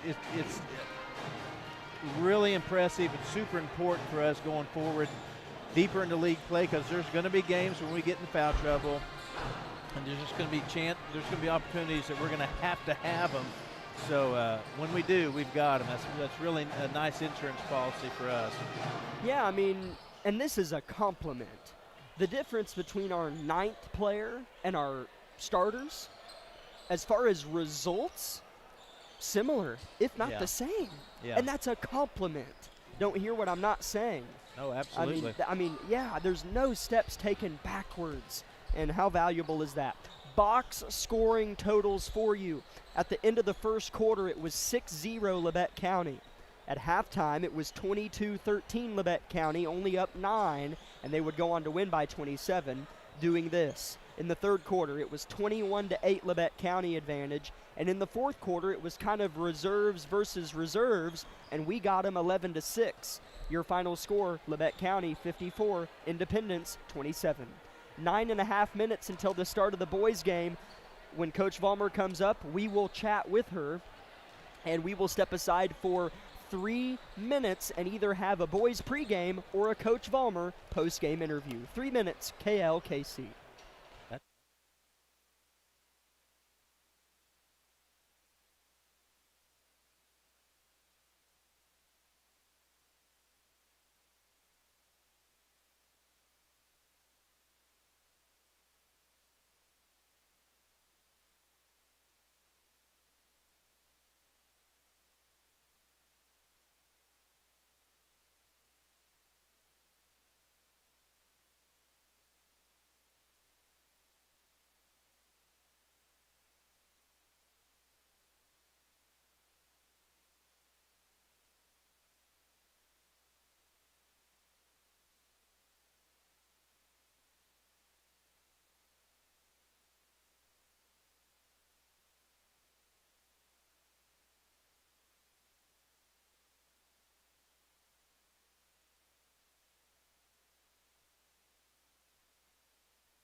Welcome in, Grizzly fans, and we are broadcasting live from Altamont, Kansas, within Harrison Gymnasium, which sits boldly upon Labette County High School's campus. And we're about 6 minutes away from starting the boys' contest, Labette County and Independence. Jack Leake and my father, Jack Leake, with you on the call, and Isaiah Kuhn on the YouTube live stream. Like I said, about 6 minutes until tip, so we'll go ahead and jump right in here. Labette County's going to be a couple players short that maybe 24 hours ago they didn't quite think they would be. Yeah. Nolan Nash, sick. Something's going around. I've had something, still getting over some congestion. Dylan Johnson evidently strained his calf against Mulvane and is out tonight. That's pretty substantial, but you and I both know how these things can go. Yeah. You can maybe find yourself playing quicker, freer. We're a better team with those two players. Right. You can elaborate on that if you'd like, but I know we've shared conversations about that before sometimes. Right. Yeah, it's those are two impact players, starters. So, it's an old cliche to say it is what it is, but it is. And so these other kids, oftentimes when you come in for like Nolan, he's on the bench. That's a different feel when he's not on the bench. So people do play differently when they know their back's against the wall. That's true. So, we won't have as much rotation as far as being maybe gas later on. But, I'm still interested to see how we play. Still feel like we have a really good shot at winning this basketball game. Sure. You always hope every year sickness and injury will stay away from you, but pretty much every team faces it, throughout the season. So tonight's our turn. Labette County is coming off of a punch in the mouth, and it was a pretty good one. Yeah. Lip was a little swollen and a couple teeth were knocked out of place, but we're looking to get back in the fight tonight. Collegiate put it on us on Saturday, really no other way to put it. Final score was 80-34. Collegiate beat us on Saturday in the final round of the Circle Invitational. I was looking for, they don't have stats on here, I did not get the stats that I usually keep on Saturday. It was a little bit different of a game for me, but the final score was 80-34 in favor of Collegiate. Labette County is 2-2 on the year with wins over Frontenac and Mulvane by good margins, and they've lost to Circle and Collegiate. In Labette County's wins, they have scored 73 and 70 points. In their losses, they have scored 44 and 34. Okay. And I know in Independence is 1-2 on the year, and they've scored 70 plus in all three of their games. We'll go ahead and transition into Independence. Really pretty salty team Coach Smith has this season. It seems like. In talking to him before the game, he was talking about their ability to score. He was a little frustrated with their defensive effort, and whatnot. But, it seems like they can sure get the ball in the bucket. So, Grizzlies are going to have to really step up and play a really good defensive game. And actually, we're going to have to play a good, well-rounded game here. So, but it's interesting, as you mentioned, I believe we beat Mulvane pretty handily, and then Mulvane turns around and beats Independence. So I'm really curious to see this matchup, to be honest with you. So Wichita Collegiate played Independence, and it went into overtime. Collegiate played everybody. I have asked, and that has been confirmed. Collegiate had a full roster, went to Independence, and it went to overtime. We played Collegiate and lost by 40. Well, we also beat Mulvane by 30. What did Mulvane do to Independence? Beat them. Yeah, in overtime. Anarchy? Nope, just high school basketball. I mean, and I know Independence maybe didn't play a couple of their players maybe down the stretch in that game against Mulvane, but I know. Yeah, I don't know. I don't know how to connect those dots. Yeah, it's just. Indy took Collegiate to overtime and maybe should have won that game. That is wild to me. Yeah, I don't know either. I think can't remember what day it was. You told me that Mulvane beat Independence, and I was shocked. Just trying to. So I've learned a lesson. You cannot compare one team to the other by the matchups. You can't just say, well, we beat them by 40, so I know we'll beat them. Correct. Well, maybe not. So I guess that's why they tip the ball and play the game, so they say. Starters have their shooting shirts off, and Randy Blackwell set to announce starters for tonight's game. And yeah, it's going to look vastly different for Labette County's starting five, and that bench is going to be tested. Nash and Johnson both out for Labette County. I know Independence, they look to have a full force of players tonight. Let's go ahead and dive in. Starting for Independence, number 2, a 5'11 sophomore guard, Javen Colbert. Really good ball player, scored 28 points in their win over Circle last week. Didn't see him last year, had a broken wrist if I'm not mistaken. Number 3, a 5'11 sophomore guard as well. Man, and they're younger than I thought too, wow. Heston Smith. Number 11, a 5'11 senior forward, J.D. Veely. Number 12, a 6'2 guard, a junior, Kellen Lanning, good ball player. Number 22, a 5'10 senior guard, Jimmy Bunyard. He does some of that dirty work for them as well. And for Labette County, it's shaken up a bit with the absence of Nash and Johnson. For Labette County, number 2, a 5'11 junior, Carson Lamb. He can rip it. Number 4, a 5'8 junior. He'll steal it if you're not careful, Kagan Bates. And number 24, a 6'1 junior, Barrett Heston. Number 23, a 5'10 senior, Briggs Knight. And playing center, the man in the middle, number 50, a 6'3 sophomore, Tucker Rush. Head coach for Labette County, Bradley Argabright, assisted by Brian Tucker and Davey Brown. Head coach for Independence, longtime Grizzly, Brad Smith, assisted by Jim Blaze and David Nelson. Tip-off in 30 seconds. This has been the Tank Connection pregame show.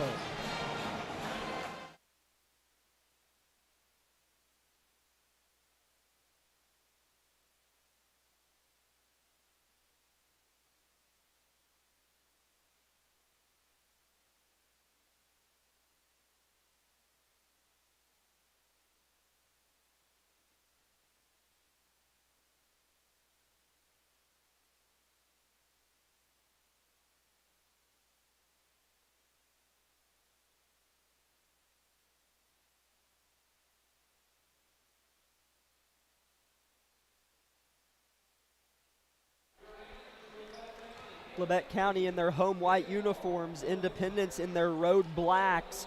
Barrett Heston is going to go toe-to-toe with Lanning at center court to kick off tonight's contest. No Nash and no Johnson for Labette County. Rush and Lamb in their place respectively in the starting lineup. Here we go, tip one by Independence. Colbert with it, defended by Knight. Labette County in a man-to-man. To the cup, missing, a little bit amped up was Bunyard. Rebound, Tucker Rush. Lamb in the corner. A double dribble might have been missed. I couldn't tell from here. Bates will drive, touch the paint, and flip. Knight does the same. He loves those floaters. Misses this one. There's Powder Keg with the putback. Got it! Oh, number 4 in the middle of the paint with all the trees. Look at him. Pumped up, wanting this game.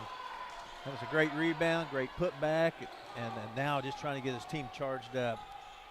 Here's a shot contested and blocked underneath. Long pass is a dandy, and Heston misses the layup.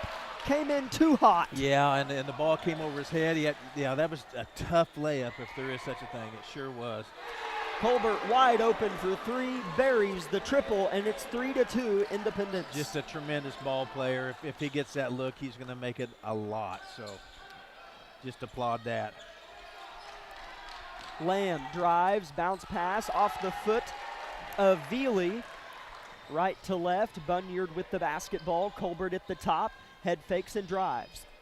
Kicks to the corner, another 3, no good, but a foul. And 3 free throws for Heston Smith coming in a moment, 90 seconds into the game. Yeah, obviously that's frustrating when you have a 3-point shot. I guess he fell into him with the body. It was kind of a late whistle, so evidently it was kind of as he came down from the shot. So, yeah, this game's off and running. Smith, first free throw of 3 is off the mark.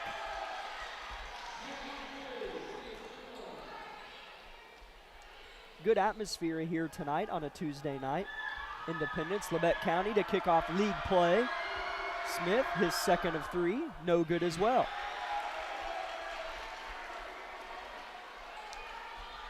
Sometimes the harder you try to make these free throws, the harder it can be. The third for Smith. No good. Rebound tipped about, and Kagan Bates has it. Wow. I'll be darned. Yeah, we'll take that. Heston, nobody stops him to the cup, missed it. He'll get his own, go up, and is fouled. Not sure what we got here. I mean, on the deck was Veely trying to take a charge earlier on Heston. Yes. No whistle, so Heston had nowhere to stand but on Veely. Yeah. And it's going to go on Veely. Is that who he called it on, the guy laying on the floor? Yeah. I thought that should have either been a block or something. But I mean, I guess there's nothing wrong with a no call. But yeah, I couldn't tell what happened there. But he got it sorted out. Heston makes his first free throw. That's good. Tied at 3. 6:27 first quarter.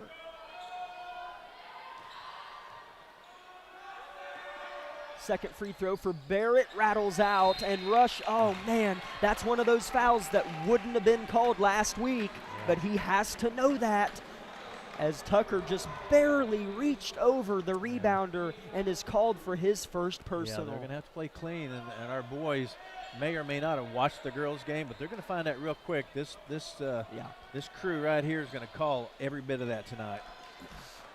Colbert crosses the timeline, picked up by Briggs Knight. Pass to the corner. Dribble drive, Veely under the cup. Rush all over him. Good give. Bunyard blocked by Rush and a foul. His second personal quickly. That looked like just a nice little play on the ball to me. You know, and Tucker, a fine player, young, he has to know now. I've got 2 fouls, so that I hate this, but it's going to change how he can play. You almost have to know when you can't even try to block a shot. First free throw good for Jimmy Bunyard to give his team a 4-3 lead, and Camden Good checks in for Tucker Rush. Yeah, I mean, 2 fouls in the first minute and 52 seconds. And we need all our players with 2 boys out. Second for Bunyard. No good. Rebound Carson Lamb. Indy's free throws right now have not been very impressive, they would tell you. Bates in trouble. Finds Heston. Some athletic tape on his left forearm. Drives into the heart. Colbert wasn't paying attention or could have had an easy steal. Bates in the paint, looking for a floater. Lamb caught it low, drives, pulls up, fades, missed it short. Rebound fought for, and it goes to Veely. Okay. Pretty good defense there, but I felt like we got to look. We're playing hard. Ball on the deck, no foul called, we'll take it. Independence keeps. Colbert, deep 3. Miss. Bunyard, put back, stripped by Knight off his leg. No! They say off Briggs. It'll stay with Indy. It sure looked that way, but I guess the ref saw something we didn't see, so it stays with Independence. 4-3 Bulldogs. Labette County sleeping on the inbounds play. Veely scores. I can promise you we can't do that. We cannot afford not to be mentally on tonight. They're too good of an offensive team. Bates dribbling a lot into his man. Bounce pass to Good under the rack. Little Strong missed it. Rebound Smith. That's a good pass and a good look. We'll make that most of the time. Yeah. I like that possession. Bunyard at the top. Labette County down by 3. 5 minutes first quarter. At the top, heart of the floor, Smith rotates it. Lamb guarding the ball, and a foul's going to be called. Oh, a foul! Oh, wow. Carson Lamb with a risky play. Yeah, especially after what I watched the whole girls' game. I just knew that was a foul. I didn't see it, but I just knew that's what was going to get called. Jay Alloway checks in for Camden Good, so Labette County trying to get all the juice out of the orange as far as their bench and height. Jay Alloway, a 6'1 sophomore, good ball player. Jay is a good ball player, and he's a heady kid. He knows exactly where he needs to be. Briggs Knight at the top. Bates with a seal. Knight blocked at the top. fouled at the top, and 2 free throws for Briggs to try to get us within 1. Yeah, that was nice right there by Briggs. And, you know, hey, I just feel by watching our team, we really expect and want to win this game. No one looks – I don't know. I really like what I'm feeling out of our team right now, I guess. I mean, they found out hours ago that Nash was going to be out.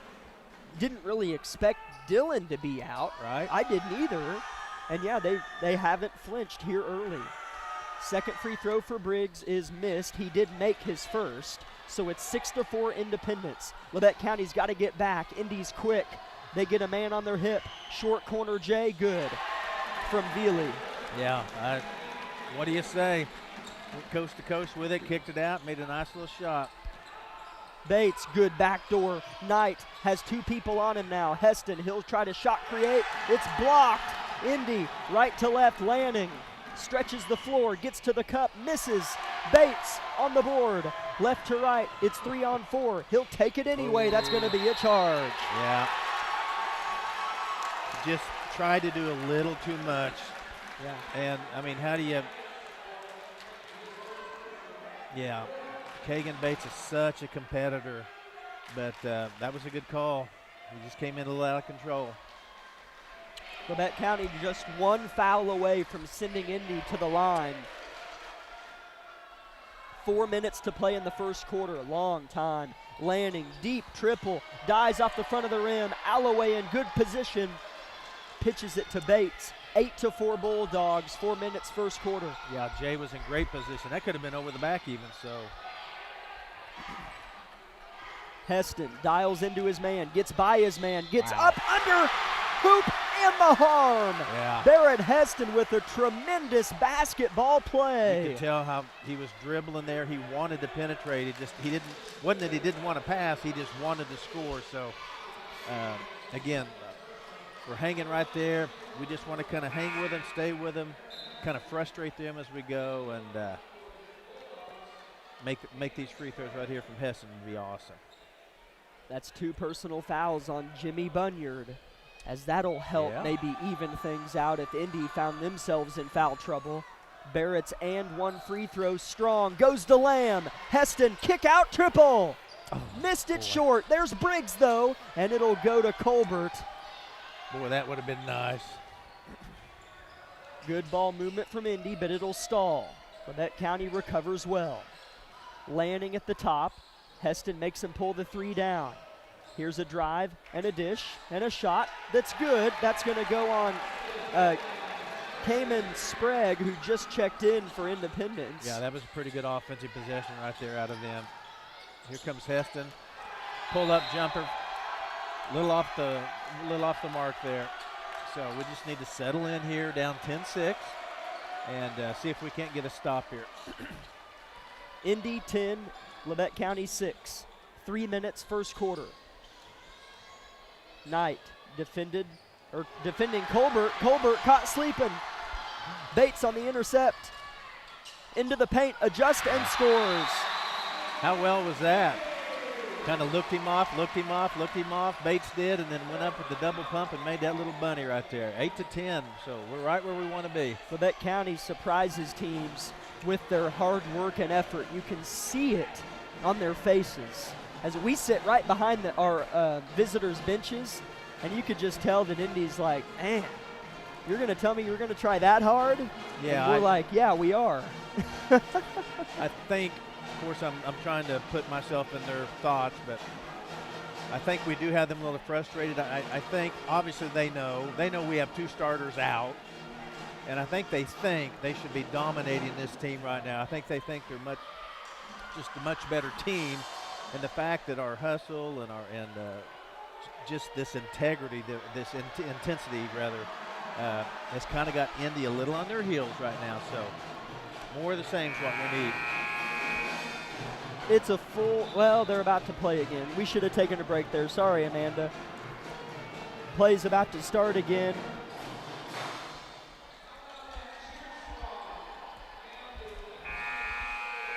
Independence 10, Labette County 8. Coach Smith was the one to burn the timeout after Kagan Bates scored his 4th point of the game. 2:45 left in the first quarter. Independence will have the basketball going the full length of the lumber here. Colbert, the point guard, neon basketball shoes is the selection picked up by Briggs Knight, who's done a good job on him. Now it's kind of a 2-3 here. And Labette County defends well. Yeah. And an interception. Camden Good gets in the passing lane. Carson Lamb, skip pass, Bates, given room in the corner, short, good box and board, Veely, and an effort by Bates results in a pickup by Smith, though, and a foul on Camden Good, and it's free throws for Colbert. Yeah, he's a smart fella, Camden is. He'll figure this out. You reach against this, with this officiating crew, they call it. So you really have to move your feet, move your body, and slide with the ball. I'm not sure what we got here. They're making sure it's 5 team fouls, and it is, and they get it up there. So 2 free throws for Colbert. Coach Smith sheds his quarter zip. As I remember sitting in those bleachers over there watching him coach my whole life and making, funny bets with my friends on how quick he would take his suit jacket off. Yeah, and then it was usually pretty quick, yeah. Colbert misses the first. Indy struggled from the line. And the second's missed as well. Knight is our last hope, and he loses it out of bounds. We've struggled with boarding free throws that are missed. Yeah. But if they brick it, it goes 15 feet behind you. Yeah, it takes a real awkward clank way out there. So Indy will keep after missing 2 more free throws. Lanning, dishes, Colbert, a nice whip, 3-pointer good, as typically by Smith, after something like that, that team tends to score on that possession. Yeah, I mean, they moved the ball well, and he made a good shot. So great answer right there. Kagan Bates, little floater, 8-10-footer, 13-10 Indy. Minute 45 first quarter, Kagan with 6. Colbert makes Bates bite on the pass, and a 3-point shot missed by Smith. Rebound Carson Lamb. Bates is feeling it. Is given room, unselfish, Heston at the rack, swatted hard, and it goes out of bounds and is going to stay with Labette County. That's all right. I mean, I know everyone gets worked up over when you get swatted like that, but maybe one more pump fake or maybe a fade away, but I thought that was a good effort by Barrett Heston. Bates inbounds it. Heston wanted to shoot the 3, sheds a man, misses a floater, gets his own, put back, there you go. Yes! Barrett Heston, never say die. Made the shot and then followed up, got the rebound, put it right back up. This is what happens when you accept adversity and play your best. Yeah. 3-point shot, Lanning, miss. Skying for the board is Indy, and their putback is good. That's Veely again. Yeah, I mean, again, they're a good team, so those things are going to happen. Now it's our turn. Labette County scored on their last few possessions. A forced pass here. Good saves it. Heston at the rack. And it's this guy's going to call a foul, but he's going to give the call off to this guy who's probably going to call a jump. I don't know what we got here. So this ref said foul. Okay, he's going to stick with it. He's going to stick with it. Okay. Foul on the floor on Independence. I respect that. 49 seconds left in the quarter. Bates to inbound. Surveys, looks, Lamb, short corner on the far side. Briggs Knight has it left wing in front of Indy student section. Bates comes to collect, isn't open. Now he'll pop.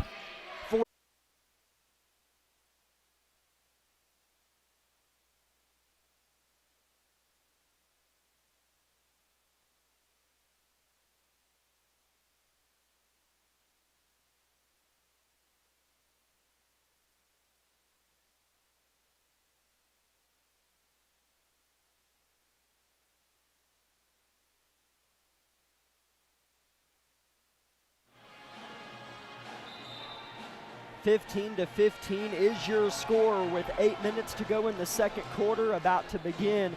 Kagan Bates with 9 first quarter points and hit a 3 to tie it. Well, yeah, so far, man, fun. This is exactly what I hoped for, so hopefully we can just keep doing what we're doing. Bates brings it up the floor, and here we go to start second quarter. Labette County does have possession. That was a really fun first quarter. Sure Maddox Dewey in the game for Labette County made some threes in the JV game, and an illegal screen is called, or a push on Indy, one or the other. And a push on Lanning. Indy starts the second quarter off with a foul, his first and the team's first, and Colton Weil checks in for Briggs Knight. I kind of see Lanning chattering a little bit with the officials here, so he just wasn't happy with the call. Tucker Rush, mind you, on the bench for Labette County. 2 fouls in the first 90 seconds of the game, or 2 minutes rather. Barrett Heston finds our point guard, Kagan Bates, who is in full control mode right now. Colton Weil off a give, gets to the rack, forces one up, barely missed, fights for the board and gets it. Maddox Dewey for 3. Down and out, rebound Independence.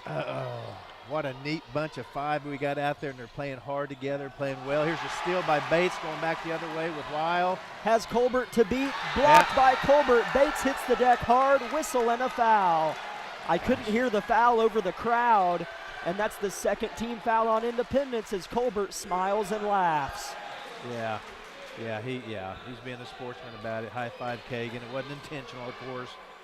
So these two know each other. Yeah, Colbert's a heck of an athlete. And Bates, I think, knew what was maybe going to happen, but was hoping a foul came in, and it sure did. Yeah. Bates' first free throw rattles out. Briggs Knight checks in for Carson Lamb.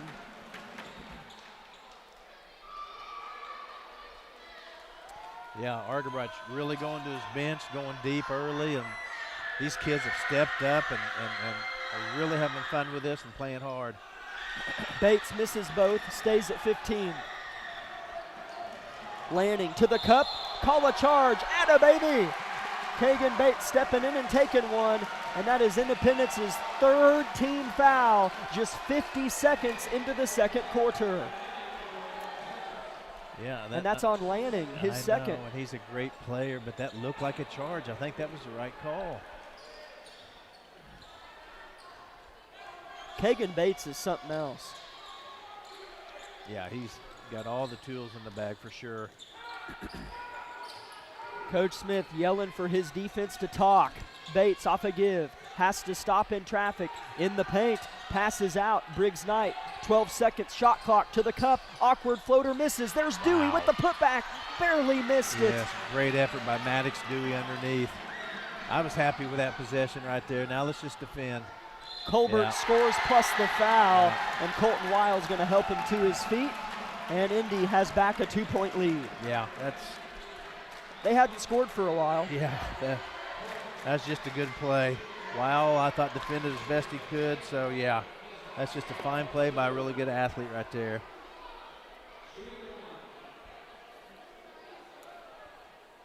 Spencer Crane set to check in, or he does check in for Independence in place of Lanning, who has 2 personal fouls. That foul, by the way, for Labette County went on Colton Weil, the team's first of the second quarter. Colbert to convert the and one, missed it, rebound Heston. They've struggled from the free throw line. They sure have. You've got the stats there later.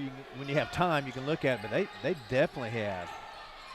Bates jump stops in the red-colored paint. Briggs Knight now. Heston, Labette County just waiting for the right angle and moment to attack. Bates tries to create one, gets to the cup, awkward, off the glass, oh my! Kagan Circus Bates strikes again. I tell you, we talked about other players stepping up tonight. Why am I not surprised he's one of them? Tied at 17, 6 minutes, second quarter. In the corner, Indy finds themselves with it. Now Bunyard drives, cradles, loses, Lamb. Heston looking. And he'll settle. Back to Lamb. Head fake into the chest of Bunyard. Labette County now in a half-court set. Colton Weil gets downhill. Open layup is made. Wow. So happy for him. You know, look at this. Some of these young kids that have mostly played JV and a few minutes of varsity are out here in a big game playing really good. This is a really, really fun night right now. Again, this team without Nash and Johnson, I don't reiterate it on purpose. I just know we might have new listeners tuning in. 19-17, Labette County. Colbert to break it, missed it, and it's fought for. Indy's got it. Long pass, that's going to be a backcourt violation if it's not safe. It is, but into the hands of Carson Lamb. Labette County up under, and a charge is called. You got to stay consistent, I guess. Lamb tried to avoid the charge, but couldn't quite do it. You know, anytime I see someone going hard on a fast break, I just expect the defense to do just that. So it was close, but I agree with you. That needed to be called. In the college level, they've kind of eliminated that. Yeah. Why should I be able to just stand here after you made a better play than me and make that be a foul and turnover? So at the college level, they've tried to adjust and accommodate for lousy charges. Not that that was a lousy charge, but I think you get my point. Yeah. Colbert with the three, missed it off the glass. Long board goes to Bates. 4.5 minutes, second quarter, Labette County by 2. Bates has his pocket picked at and traveled or foul. Foul on Veely. That's Indy's 4th as a team. Labette County needs to be aggressive with 4.5 minutes left in the half, and the second on Veely. Slowly feeling more and more pressure here off Indy. They're rushing a little offensively as well. Yeah, we got them uncomfortable. We're playing much more better than they expected this team to, I think. Heston open at the cup and missed it. He is a strong horse. Don't foul here, fellas. Long pass intercepted by Weil. Left to right, Heston shakes and traveled. Oh man, Barrett, you ruined my good call, partner. Well, I'm just yeah, kidding. I know. I know, Barrett. Gosh, Weil made a great anticipation and a great pass. So, hey, we're getting everything we could ask for right now.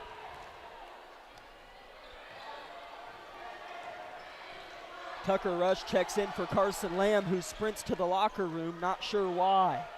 Labette County by 2, 4 minutes, second quarter. It's been a blast. Deep three by Lanning. Cans it. Yeah. What do you do about that? It was a great shot. Indy's up 20-19, about 4 minutes left till halftime.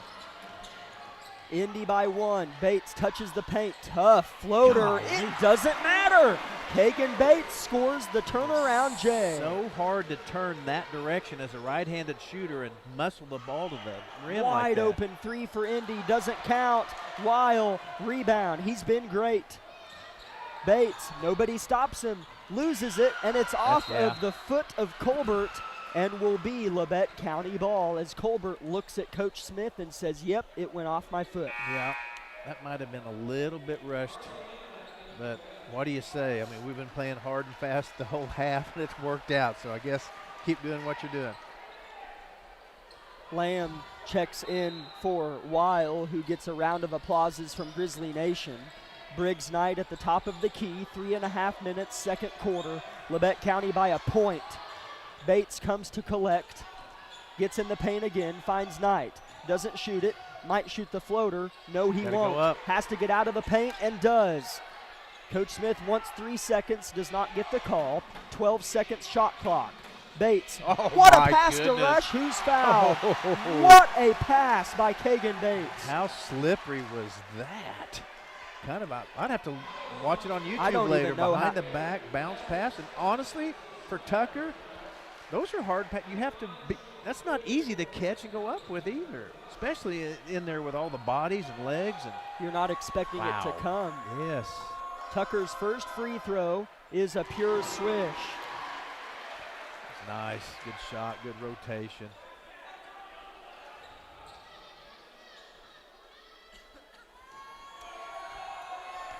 Second free throw for Rush. Made. Yes, Labette County's up 23-20 with 3 minutes till halftime. What a battle. This team has done just that. Colbert at the volleyball line. Pass over the top of Bates' head goes to Lanning. Kagan Bates has been masterful. Labette County in the bonus. They'll shoot 2 free throws every foul here on out. Yep. Indy with kind of a sloppy possession on that pass, but Crane comes up with it and scores it. Yeah, sure enough. They just stayed with it and got a good lay-in, and here we sit. LC 23, Independence 22. Lamb open in the corner. Misses. Rebounded by Independence. I like that shot. He's a good shooter. They won't want him to shoot that all night. Lanning for 3. Yep. Short, in position, stripped, but a foul on Lamb. And I think 2 free throws for Veely coming up. Yeah, for sure. You know, get down there and get a rebound like that. You either let him lay it in or you foul him. I mean, that's – so now we'll make him earn it. We'll see if they continue to struggle to line or not. First free throw for Veely. If he makes it, it'll tie the game. And he doesn't. Misses to the right. That's Carson Lamb's 3rd personal foul. And Colton Weil checks in for Lamb. Tucker Rush are big, playing with 2 personals at the moment. I think they're 1 for 11. Second free throw missed 1 as for well. 12. Tucker Rush with the board. I think that is correct from free throws. Briggs Knight with a good backdoor, got to 6 feet but kicked it. Bates, he'll go up and he'll barely miss, fight and get it. How is he doing it? Here's Rush on the backside, he scores it. Kagan Bates, I'm at a loss for words, partner. I laugh only because it is so impressive. I don't know how he does it. There were 2 Bulldogs there that are 5'11" and 6 feet tall. And he head fakes so good and then gets him up in the air and then he goes up. Lanning forces one. Indy settling on a few possessions. Yeah. Briggs Knight in the corner, Briggs. given 6 feet, pulls it down. Pass Bates. Good pass. Rush scores. Wow. The only thing I would change by that possession, Briggs Knight, you're a good shooter. You get that open shot, I hope you'll take it. But that was a great possession. Another good pass into Rush. Labette County by 5. Another 3 for Indy. Misses. Heston with the board. Yeah, yeah. Everyone's playing Heston for 3. Short. Rebound. Colbert hits the deck and finds a point guard. Looks at the ref. No whistle. 60-second mark has been surpassed. Long pass up ahead for Indy. They don't shoot it this time. They go to Rush underneath. Now they'll pass out of it. Indy really whipping the pigskin here. 3-point shot missed. Underneath going up and a foul called on Crane. And he'll shoot 2. I think they got wild with that foul, and it probably was, but, you know, they just had possession. As that is Good Colton's, position, rather. that is Colton's 2nd. And Crane is going to shoot 2.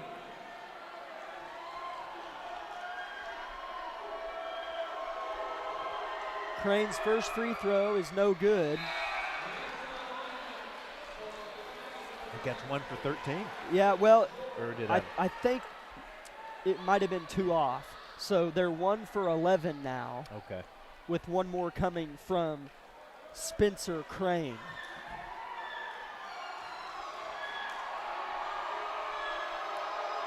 (27-22) Labette County. Crane's 2nd, missed. So now they're 1 for 12 from the line. 40 seconds, first half. Bates touches the paint and gives it to Weil. And some miscommunication there, as that was just pure miscommunication. Yeah. Heston backdoored and Weil threw it to Independence's bench. Yeah. Honestly, I would expect to have seen more of that with the mixture of kids we got That's out there. true. That's really the only miscue I've seen, really. I mean, I fully expected us to score there. That's where we've kind of been the last 5 minutes. Lanning drives baseline. Braxton George in the game. His pass is intercepted, but his teammate gets it right back, and then it's thrown away. Yeah, Indy's really spun up trying to force some stuff here. The ref on the far side pointed in our direction, and now he's acting confused, but he sticks with it. I'm not giving him enough credit. That's on me. Yeah. And it'll be Labette County ball. 14 seconds left in the half, up by 5. Yeah, 27-22. Wow. Yeah. How much fun is this? Let's see how this closes out. 7 seconds. Bates off a George screen, doesn't use it. down to 4 seconds. Hits a cutting Heston, traveled. It's all right. It's all right. Get under, defend. No fouls now. Nothing silly. If we foul, it's 2 free throws for Independence. 2.6 seconds on the clock. I almost wouldn't guard him. They inbound it. Lanning gets to half court heave. Hit the front of the rim and almost went in. Exhale.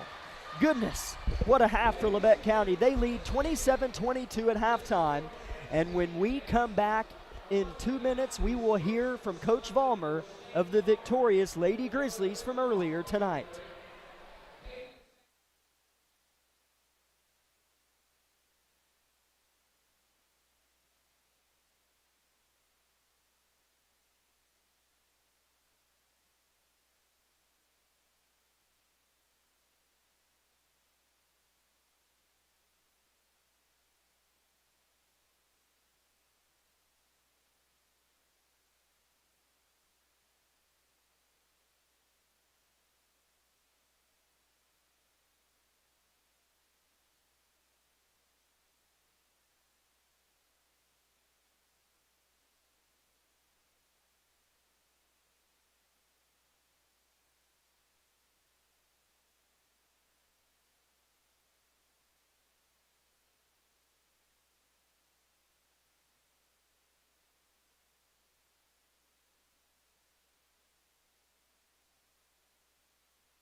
Grizzly dancers entertaining the crowd here in Harrison Gymnasium. Welcome in, Grizzly fans.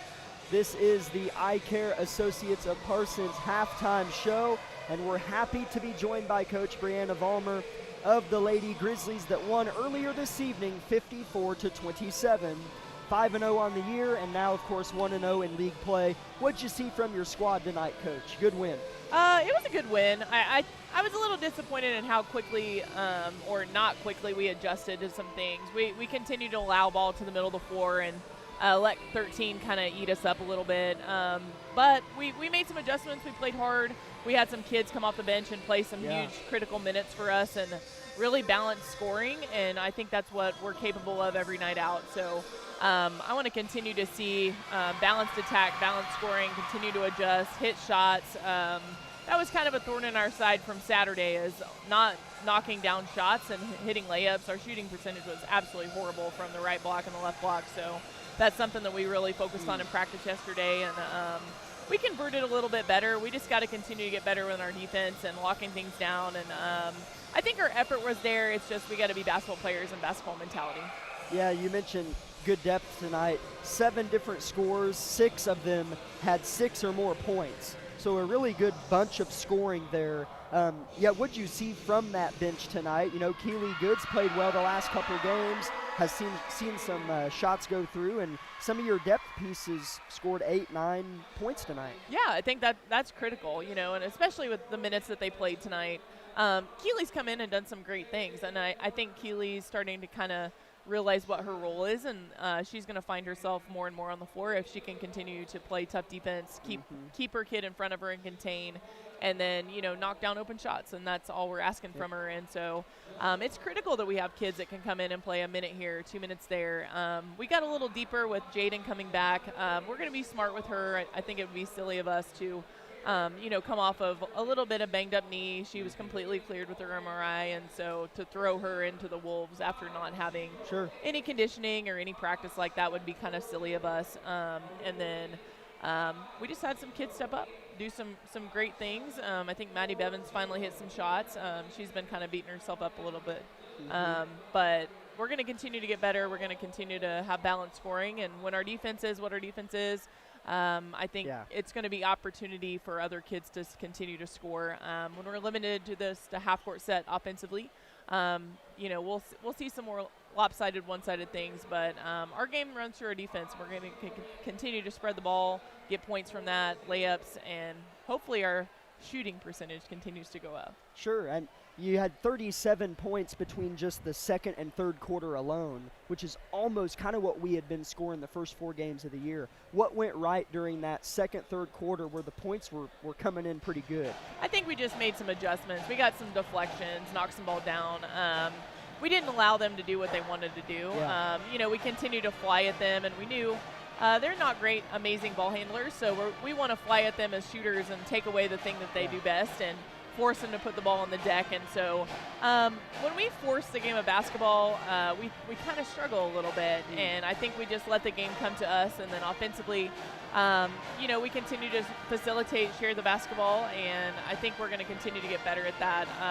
I just think third quarter has been great for us. We got to get better in the first quarter of games because, as teams get better and we get more into league play and in Burlington tournament and things like that, we're not going to be able to start slow. We're just not. So I want to start the game like we play in the third quarter. Defensively, not have to make adjustments after a quarter and a halftime of 10 minutes. So again, just making those adjustments earlier and sooner is something that we're going to see moving into Friday, and then after Christmas break, we gotta have it. We just got to adjust better. Yep, and that team will be Parsons on Friday. One more home game before Christmas break, and then the home games are kind of sparse from then on out. So happy to have this week at home. And how about that performance from the Grizzly guys? A couple players short and did really well that first half. Yeah, it's great. I don't get to watch them play much, so any chance I do, I think it's great. I love seeing it. I know Coach Argabright wants to see his guys grow and get deeper, and so I'm hoping that they continue to step up. And again, any coach wants to see the ball shared and kids continue to score, and I think he's pretty pleased with that. They've just got to have a big third quarter coming out too. That's right. Coach, appreciate you coming up. Congrats on the win, and we'll see you on Friday. Great. Thank you. Thank you very much. Again, Lady Grizzlies win it, if you're just tuning in, 54-27 over the Lady Bulldogs. This has been the Eye Care Associates of Parsons halftime show of Grizzly basketball. We will be back in 3 minutes with the second half of the boys game on KLKC.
Independence will have the basketball here to start the second half of play in Harrison Gymnasium in Altamont, Kansas.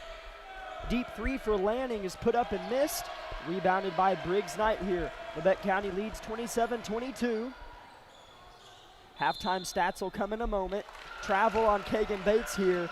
He led all scorers tonight. Kagan in the first half had 15 points. Goodness. Yeah. And steals, and passes, and assists, and Barrett Heston had 5, Weil had 2, Rush had 4, and Knight had 1 for Labette County. Independence with the basketball. Their scoring totals coming in a moment. Little touch floater missed by Bunyard, rebounded by Heston here, right underneath the hanging nylon. And Labette County ripping and running right to left. Heston pulling up from short and making it and clinching his left fist in celebration. Yeah, this team looks really focused right now, so Kagan got a foul.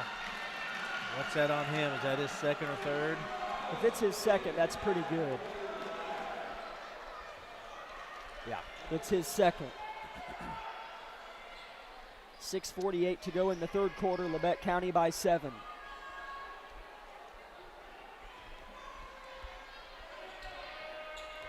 Colbert crosses the LC Grizzly symbol at half court. Briggs Knight's done a great job on him, holding him to 5 first quarter points. Little awkward pull up, rattles out. Good box by Carson Lamb. Labette County looking to go up 9, maybe 10. Heston takes a jab, lets it rip, and doesn't get the friendly roll. What a beautiful shot, soft touch. So close. Colbert, Bunyard, naked. So he missed. He was wide open on an island. Missed the reversal. Yeah, he went underneath and tried to do kind of a little reverse. Here comes Heston Deep for 3. Heston. Wow. Nylon! Barrett Heston sends Labette County's lead through the 9-point roof and settles at 10. Labette County 32, Independence 22. Back in 30 seconds, timeout Indy on KLKC.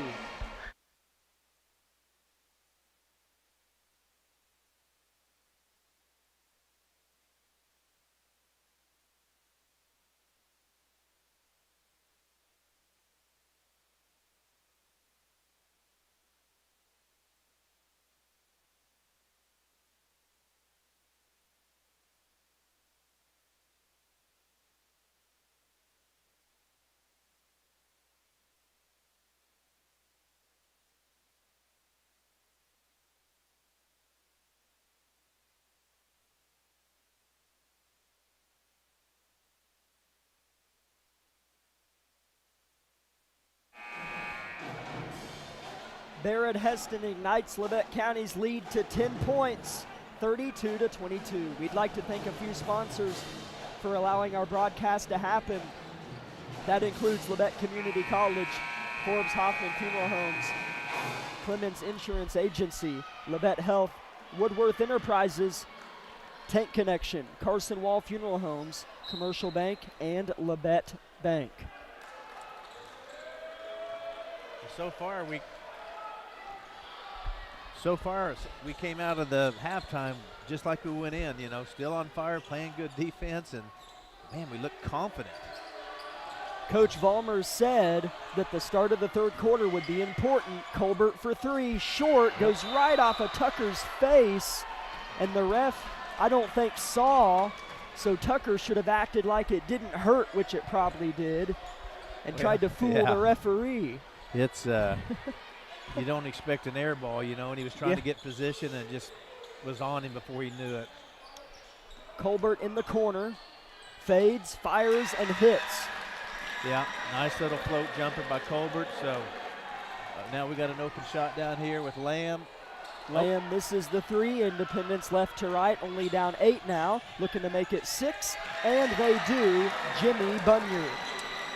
Okay, our turn to kind of settle this now. They got 2 quick buckets. We need a good possession here and a good look. Bates off a dribble handoff. Carson Lamb in the corner with it. Bounce pass to Rush. Somehow collects, fakes, scores!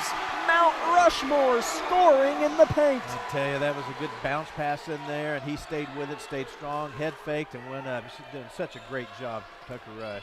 Bunyard, given room, floats it, misses everything, goes right back to him, and his teammates there. Veely to score. Kind of trading punches right now, so both teams are just kind of duking it out. Bates gets by 2 Bulldogs. 3, no foul? Yes. Foul on Independence, their first of the third quarter. I tell you, I see a lot of black jerseys. He sees opportunity. He just went through all of it and did such a great job of drawing the foul. That was a really nice broadcasting statement right there. That was good. Here's a foul on Independence. After 5 games, I'm glad I could come up with a comment. Thank you. Some commotion taking place over there. It was a foul on Independence and the third on Jimmy Bunyard. Coach Smith talking with the officials over there at the book at the scores table. Coach Argabright's going to join at the Summit Conference. Yeah, I'm not sure what the conversation is either, of course. Shot clock's at 34 seconds. I was complimenting your sentence, and I have no idea what just happened over there by our bench. It's a foul on Indy. It's our ball. And the refs are now, as well as Smith and Argabright, breaking away from the scores table and seemingly about to be underway. And well, now the refs are going to have a conversation. Did you see what happened? I did not see what happened. Isaiah, did you see what happened over there?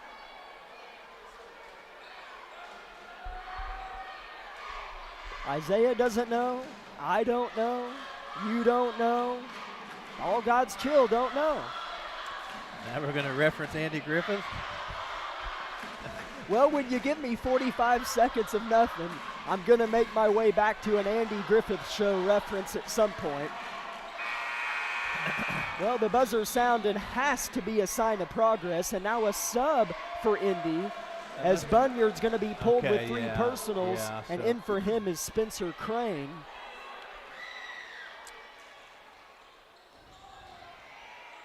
Heston with the floater, misses, and Tucker Rush, hoop and the harm! Tucker Rush scores it underneath.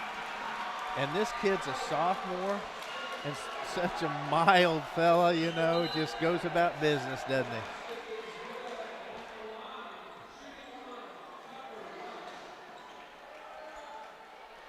Tucker played well in the JV game today, hit a 3-pointer. His and one free throw is perfect. Yeah, wow. Man, they've all played well, but Tucker's really been a standout tonight.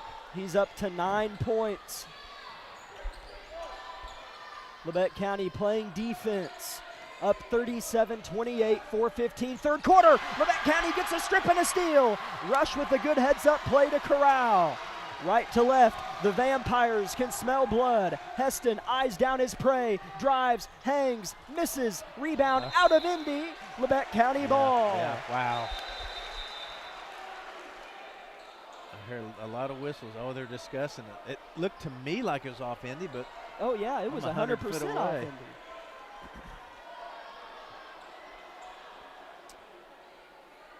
There was a collision, and then it kind of bounced off Indy's face. Okay. Now they give it to Labette County. Okay. All right. Well, the refs did the right thing. They talked it over and shared what they saw and agreed. So here we go. 37-28 Labette County, 4 minutes left in the third quarter. And what a fun atmosphere right now. Now Coach Sean Price is over there helping. Well, actually, he's having the ref do it. Yep, but he brought the towel, which was nice. He's nice that way. Labette County has won this third quarter by 4 points after leading at halftime by 5. 4 minutes to go in the third quarter. Indy's pretty tense. And this atmosphere is helping that out in a bad way for them. Lanning, Heston didn't have his hands up, and they're going to call him for a foul on the driving Lanning.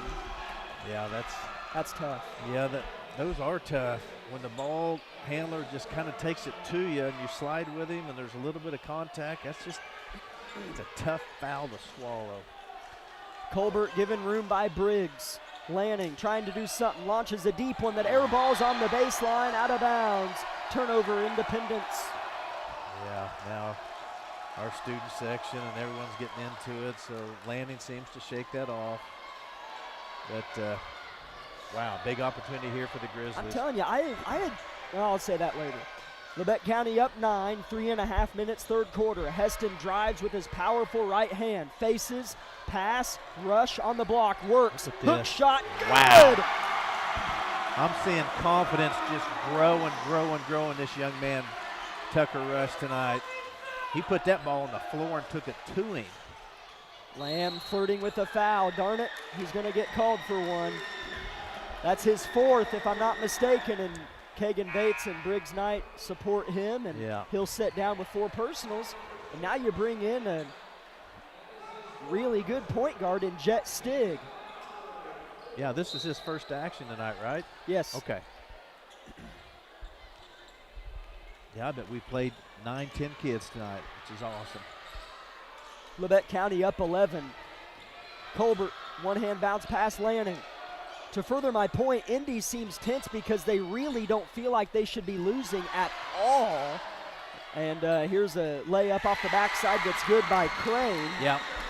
And I say that because we have 2 starters out. Right. And Indy's thinking it's harder for them to play. Here's Rush missing a little layup, and the rebound goes to Crane. Left to right Independence will slow down. That was a good possession. Can't make them all, but boy, Rush is really looking for the shot when he catches it down low. Crane adjust. Lanning, deep 3 again. Missed it short. Heston with a good block. Tucker defends the rebounder. Colbert, 3. Heel, no. Long board goes to Lanning, who's fouled, and that'll be 2 free throws for Lanning. Is that on Barrett? Yes. Just curious where we're at with him, too. That's the 5th team foul on Labette County, thus the 2 Lanning free throws, and only 2 on Barrett Heston. Yeah, to your comment earlier, I agree with you. Indy's not a cocky team. They didn't come in here with that mentality. It's just difficult as an athlete when you know another team's down a couple of starters not to think, even in your spirit, we should probably be winning this. So when you're not, it's difficult not to feel frustrated by it. So. First free throw rims out for Lanning. He'll get 1 more. Wow. You know, it's 1 for 13 or 14. 1 for 13 as a team from the line. Lanning misses, rebound Independence. Lanning for 3, missed it. Rush, doesn't get it. Bates tries to strip it. Indy still has it. I don't like how this possession might end. My goodness. They had the ball down low. Lanning with the dump down. Floater missed. How about Tucker Rush? That's got to be a foul. You bet. See, there's that frustration. Indy had 4 or 5 opportunities to score. When they didn't, and we got the rebound, the immediate reaction is to try to get the ball. You just feel like you were cheated or whatever. And those fouls happen all the time to teams. Whoop. That's 3 on J.D. Veely, and the 4th as a team on Indy. Labette County up 9, and they haven't had the ball for seemingly a decade, but they have it here, and a foul on Lanning, and 2 free throws for Kagan Bates. Lanning's body language has slowly worsened throughout this game, and now he's kind of pleading with the official a little bit, and that's going to be Lanning's 3rd personal, and the 5th team, 2 free throws, Kagan Bates.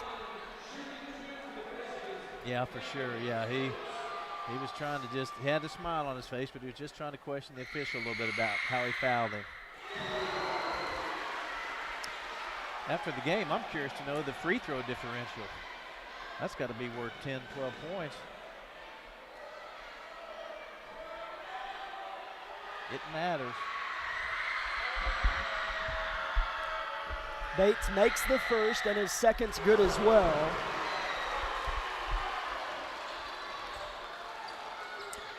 Labette County is 7 for 12. Indy's 1 for 14 on free throws. Lanning to right the ship. No. Rebound Bates. Labette up 11 with it. Right to left. It's 1-on-4. Bates missed the hook shot.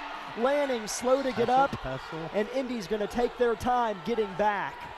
Yep, Kagan's a little spirited. Felt like he was fouled. Might have been.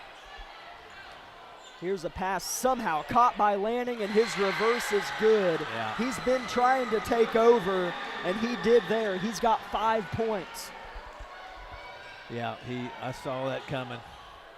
Bates follows his own miss, gets it, but then it goes to Independence, who's down 9 with the ball. 50 seconds left in the third quarter. Need a good stop here.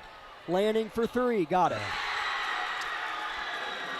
Sometimes baskets come in bunches like this. Need to stop the bleeding. Try to hold for 1 shot here. There's 6 seconds between the game and shot clock. Labette County 41, Independence 35. Lanning defends Bates to the corner. Heston, we need it. Strong. Indy's going to get it. And a foul going the other way on Labette County. 2 free throws for Independence. It might be 4 on Tucker Rush. I don't know if that's who it was on. I didn't think Tucker did anything. I thought he kind of let Indy have it, to be honest. I guess he thought he went over his back.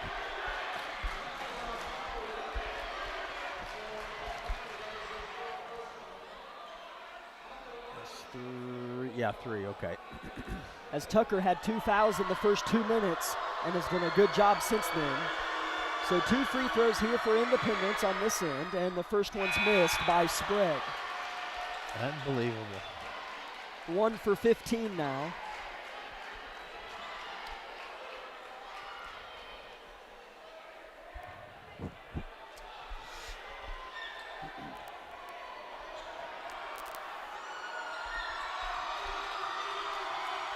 Sprague, second.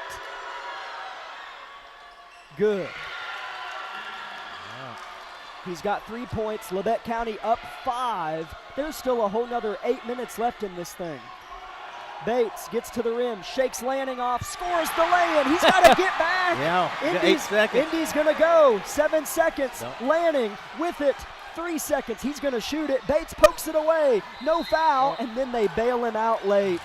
That's a terrible call. A 7-point game with .2 left, and Lanning's going to shoot 2.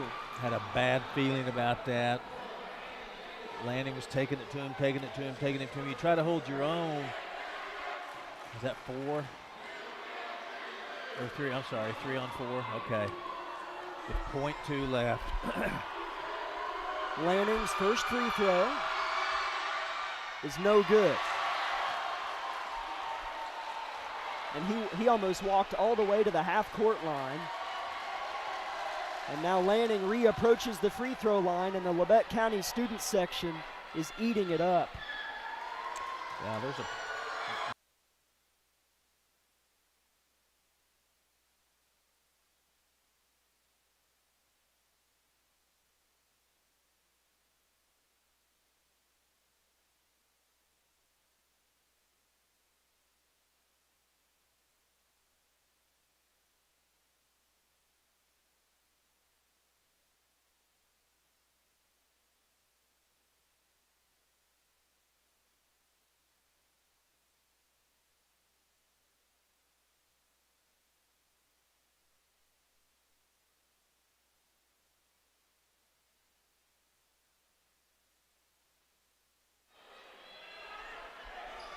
.43-36, Grizzlies in front.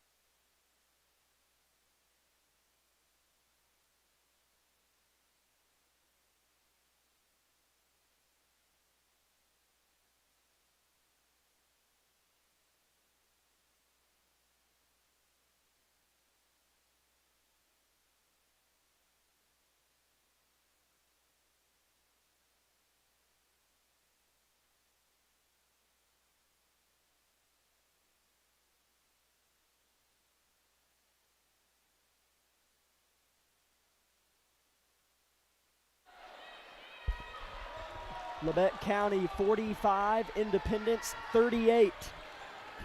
Out of a Coach Argabright timeout, Independence has the basketball. This Grizzly team is down 2 starters. Lanning to the cup, misses the layup, and a foul going the other way, I think, on Lanning.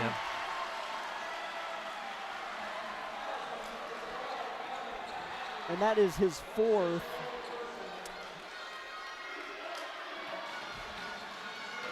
He's begging Coach Smith to keep him in the game, and I think Coach Smith is going to pull him out, and he does. Just let him sit probably a couple minutes. Wow.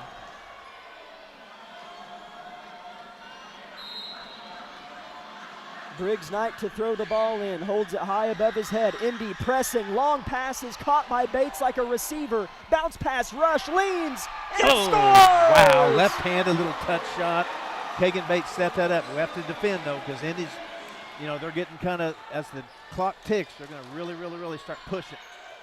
Colbert leans in, shoots, down and out, rebound rush. Bates, outlet, right to left. Here we go. Labette County by 9. Swerves, Bates, swerves again, shoots, missed it. There's Rushmore, he'll miss. There's Weil, rush, misses. Rebound Independence. Dang it, but wow. How fun is this? Here's Colbert to the cup. Good kick. Open 3, Bunyard. Missed it. Bates has men up front. Heston catches in transition. Foul, then he'll shoot 2. No, on the floor. Yeah, I wondered. We're going to have to, I'm going to predict a charge. We're going to have to pick up a charge because they're really taking the ball to the hoop down here every time. Someone's going to have to step up on the baseline or whatever and take a charge to slow that down. Right now, Labette County's up 47-38 with 5:54 left in the game. Labette County's throwing the ball in. 47-38, Labette County in front. Indy's tried to make a couple pushes here and there. Lanning back in the game. Bates to inbound. He has Knight, Weil, Heston, and Rush, his 4 teammates on the floor. Briggs Knight holds it on his left hip pointer. Backdoor Bates isn't there. Weil off the give.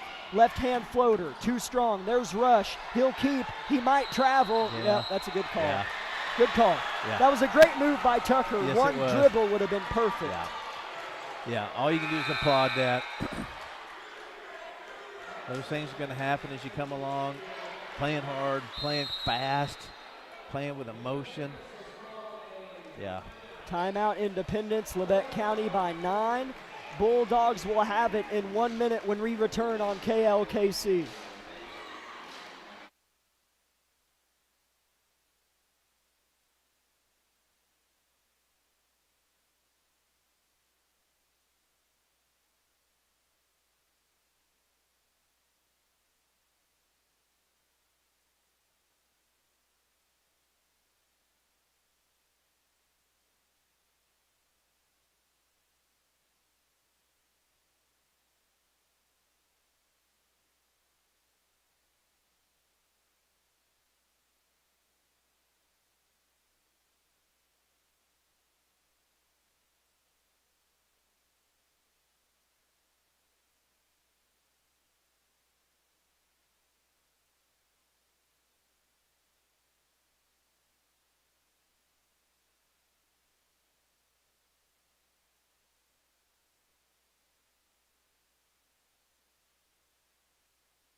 Labette County leads Independence 47-38 with 5:40 to go in the 4th quarter. It'll be Independence basketball out of the Coach Smith full timeout.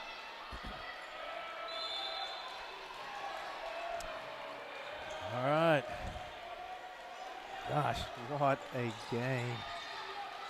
Colbert wearing Independence in white across his chest on a black jersey. Walks across half court. Lanning has wanted to take over and almost gets an and one. And he'll shoot 2. Yeah. Again, get used to that. As long as they feel like they're behind a little bit with the clock going down, they're going to take it to the hoop. And you can't always just get a charge, but we're going to have to look to do that. That's just Labette County's first team foul of the fourth quarter. And right as Lanning shot that free throw and missed, he was almost to the logo.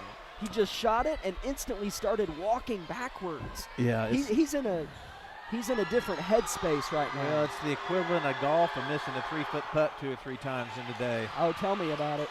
That is true. And basketball's got an intense atmosphere that kind of, Here's Heston for 3 as Lanning missed his second. Carson Lamb back in the game and missing the putback. Rebound, Jimmy Bunyard. Good to see Lamb back.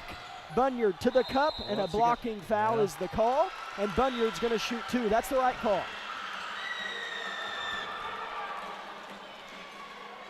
Yeah, definitely wasn't a charge. It was either a block or a no call, and it was a block. So Bunyard makes it. Indy is now 3 for 21 on free throws by my count. Yeah. Might be off a couple, but either way. Bunyard second. Good. Yeah. Bunyard by himself tonight is 3 for 4 on free throws. Okay. Well, don't foul him. How will Labette County respond? Lot of time left.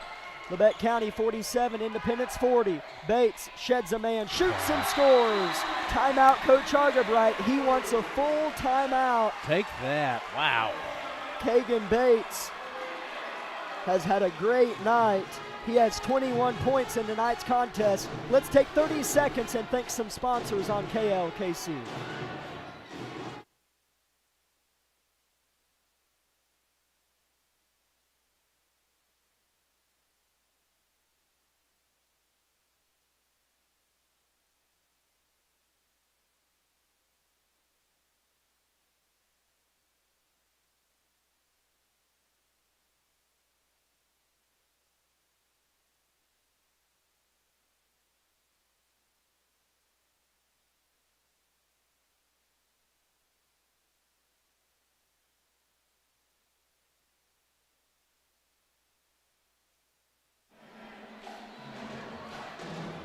Really tight gym here in Altamont. Labette County 49, Independence 40.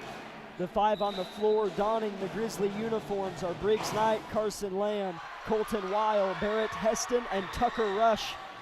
For Independence, the 5 on the floor, Kellen Lanning, J.D. Veely, Jimmy Bunyard, Heston Smith, and Javen Colbert.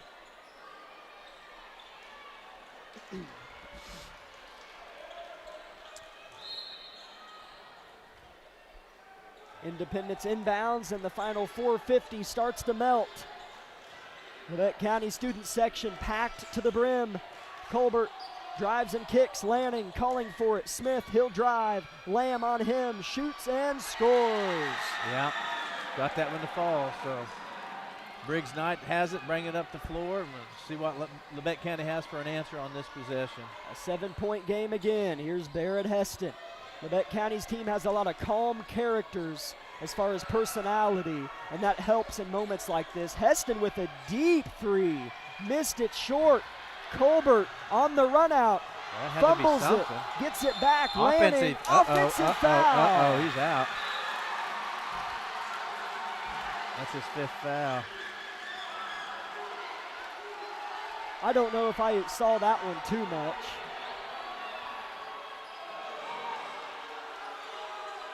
As that's 5 on Lanning. I don't know if I saw. I don't know. Yeah, he's pretty worked up right now. Hopefully he can kind of get. He's a strong competitor. Yeah.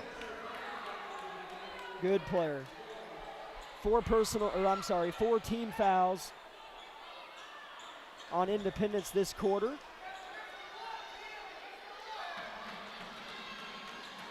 So Labette County will have it. Inbound goes to Briggs Knight. 4 minutes left in the game. Labette County up 7. Briggs Knight facing the man-to-man defense is Labette County. Here's Barrett Heston with the basketball. Well beyond the arc, defended by Colbert. Dribble handoff to Weil. Gets downhill, nearly traveled, forces a floater. Tucker Rush, clean up, Cruz scores it. Doing such a great job of being in position. Man, Tucker Rush. Three-pointer on the other end. Hits the rim, misses. Heston jumped 9 feet to get it. Labette up 9. Heston double dribbled. Tucker Rush has 15 points tonight. Yeah. Barrett just trying to make a play, just trying to hustle. So, gotta love it. Those things happen.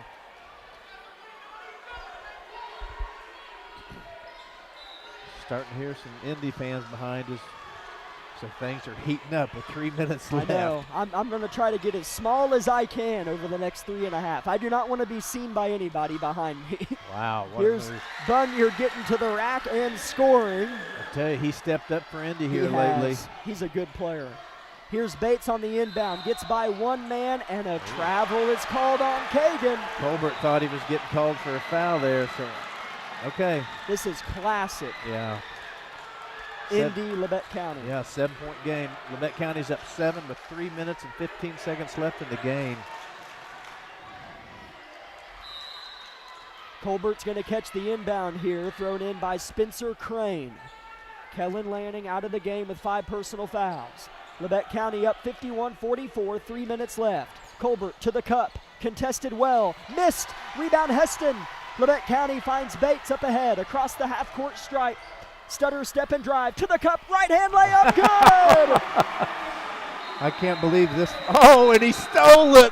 Oh, of course, Coach Argerbright did the right thing. He just didn't realize You want to explain what you saw? I wasn't watching. Yes, so Kagan scored, and as he does all the time, he kind of hides on the baseline and pretends he's jogging back to play defense.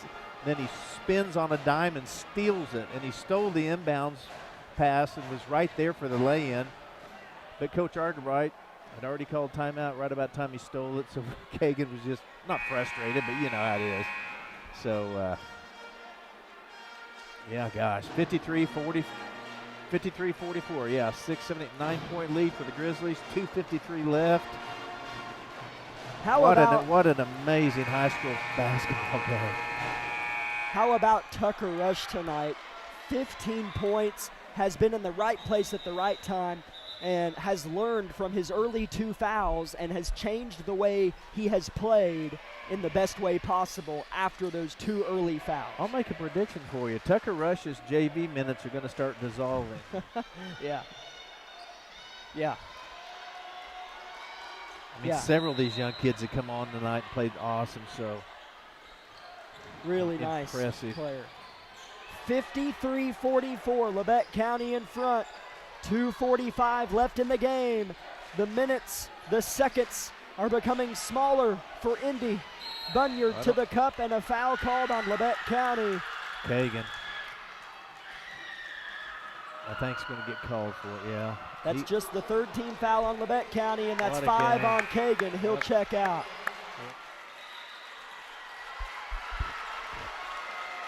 Colton Wiles going to check in for Kagan. Kagan's going to finish the night with 23 points.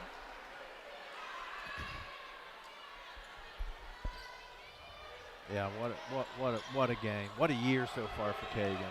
Smith gets downhill, has it stripped, and a bucket plus the foul here for Spencer Crane, and he'll try to convert at the line to make it a 6-point game. So that's what we're going to be facing the next 2 minutes and 30 seconds. Is just relentless because Indy feels trapped, or whatever the word is, kind of wounded, and that's when you just start going all in on every possession. So we're going to have to match that. Crane to convert. Missed it short, grazed the rim. Rebound Heston, 53-46, Labette County. 2:26 left in the game. Indy pressing hard beyond the arc. Smith yelling for Bunyard to defend Knight. Knight penetrates, not there. Heston to collect, he does. 14 seconds on the shot clock. 2:07 in the game. Labette up 7. Heston dribbles off his leg. Here's Wild to save. Tucker Rush for 3. Short. He can hit it. Rebounded by Crane. He's going to take it to the hoop. Someone's got to take a charge. A blocking foul on Briggs Knight, and here's why I don't mind it. he wasn't really trying to guard his man there. Labette County's kind of turning their shoulders. And that's that is the 5th team foul. I thought that was only 4. Never mind. So it will be 2 free throws for Bunyard. I thought we only had 4. It is missed. Wow. I know they're a good free throw shooting team, or else we wouldn't be surprised. This is a good ball team. I mean, any high school ball team is going to make more than 4 out of 30. Maybe 23, 24, whatever. yeah. So. Yeah, they're 4 for 25 by my count. Well, we'll see how this one goes. And he'll miss it. And the rebound goes to Colbert. Oh, man. And a blocking foul sends Bunyard back to the line. We're going to foul out a lot of people. Those bricked free throws are so hard to rebound because if it bricks bad enough, you are no longer in the best spot to be standing. Yeah. You'd rather be standing where Indy is standing. Yeah, exactly. Bunyard's first misses. Indy fans a little antsy after each free throw miss. You can see they're rubbing their temples, rubbing their thighs. Yes, everyone's trying so hard to downplay it as to not put more pressure on the athlete, but Bunyard's second. Good. 53-47, LC's up 6 with 1:49. And Briggs Knights bringing it up the floor. Wow. I'll tell you this, we've got to score. We can't end the night with 53. No. And we're going to see how we do without Kagan as kind of our penetrator and our true point guard. Weil gets downhill, unselfish to rush. He's tripled. He'll pass out. It's stolen by Crane. Save to Colbert. Long pass tipped by Jet Stig. It might be out. It is. It is. It is. Jet Stig. Big time effort. Big time payoff. It goes off of Bunyard. I can't believe the ref saw that. Yeah. I thought it did go off of him. That was a boom, and Jet's getting some rubs on the head and high fives. Good for him. Those are difference makers. I mean, big, big, big deal. That is, wow. Labette County gets it in calmly to Heston. My voice is slowly exiting the broadcast. I told you. As Colbert's called for a foul. Both teams are going to start getting fouled out. And I guess the refs have called it all night on both teams. No one's getting any freaky calls. The other side's not. The athletes are frustrated, but it's 50-50, I think. First free throw for Barrett. Good. Well, what a difference the free throws have made so far. Oh, man. Unbelievable. Labette County without Nolan Nash and without Dylan Johnson. Up by 7, maybe 8 with 1:17 left. Heston to make it 8. Yes.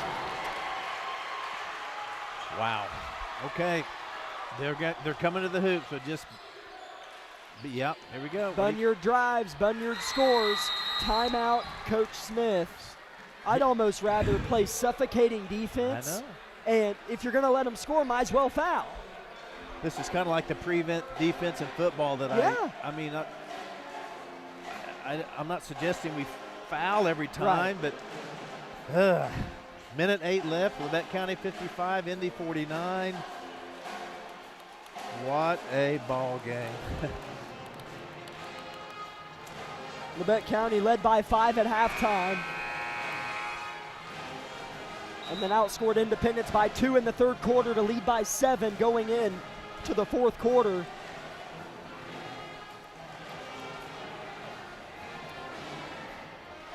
Free throws have been a huge difference in this game, as Independence is 5 for 27 from the free throw line. And I mean, this is our job. We keep saying that because of how big of a portion of this game it has been and how surprised we are. Because, man, this Indy team is really good. Weil to inbound. Good screen. Not good enough. Intercepted and saved. It might have been off of Briggs. Oh, no. Oh, no. They're going to give this to Indy. Yeah. You could feel that coming. That's probably the right call. That's the right call. No. I'm laughing just because if I was a fan over there, I'd be trying to help the refs too. It was just, I got a kick out of the. I think Briggs touched it, and you could tell by his reaction. Well, he wouldn't have chased it so hot and heavy probably had he not at first. Right. Then when he saw he couldn't get it, he tried to sell it, which I respect too. A 6-point game with 60 seconds left. Lanning on the bench. Smith. Colbert He'll penetrate. Drives. Rush to help. Misses the lay-in. Rebound Rushmore. I can't believe it. Oh, then it's stolen, and that layup is missed as well. But the putback is good by Crane. Labette County with an monumental opportunity right there to not end the game, but really increase your chances of success. And they give it away, and Indy scores. It's a 4-point game. Timeout on the floor. Back in 30 seconds on KLKC.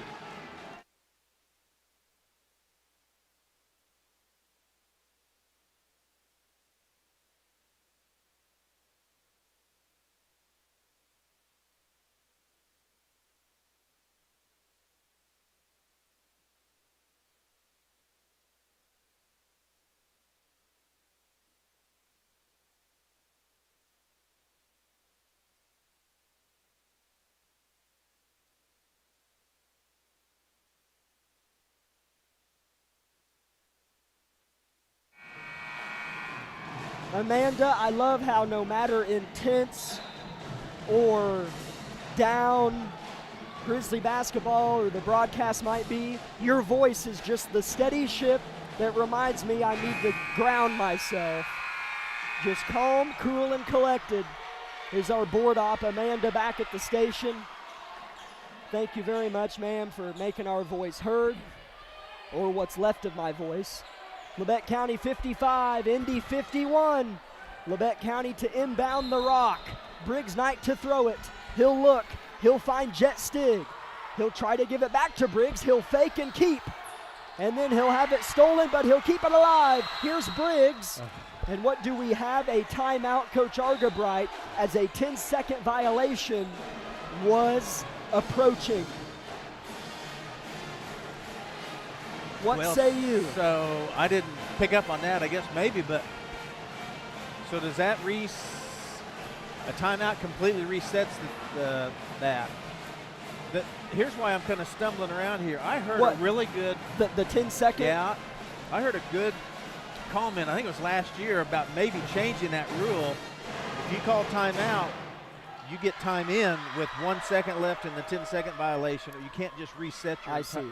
So if we were down to 3 seconds to get it across and he calls timeout, when we inbound it here, we have 3 seconds to get across. I think not a fresh 10. Well, I think with today's rule, you got 10. Oh, okay. I think, but I've heard some, not arguments, but suggestions. Yeah, that makes sense. You know, that applauds a defensive situation rather than just being able to time out your way out of it. But I'm confident we start with a fresh 10. Yeah.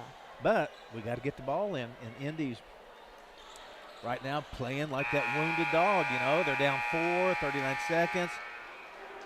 It's hard for us not to be a little on our heels, thinking we just have to try to hang on. Right. So this is just a psychological situation.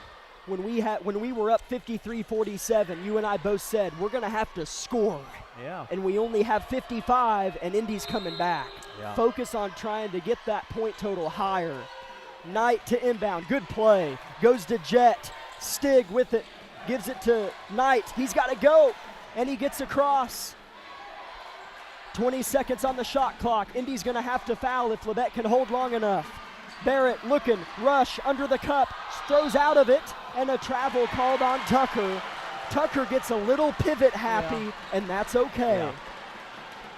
I think 3 or 4 minutes ago he would have turned and tried to score there. Right now, I think everyone's thinking we have to kill time. I think we need to score too, yeah. Independence with it. We need a rebound. We need Labette to stop County it. by 4. 17 seconds left. A three-point look. Short. Rebound, Jet Stig. And a foul called on Independence. Jet Stig at a kid. Well, okay. 12 seconds, up 4. Jets got an opportunity to, well, it's already a 2-possession game, but making this first one would help. Then we'll worry about the second one.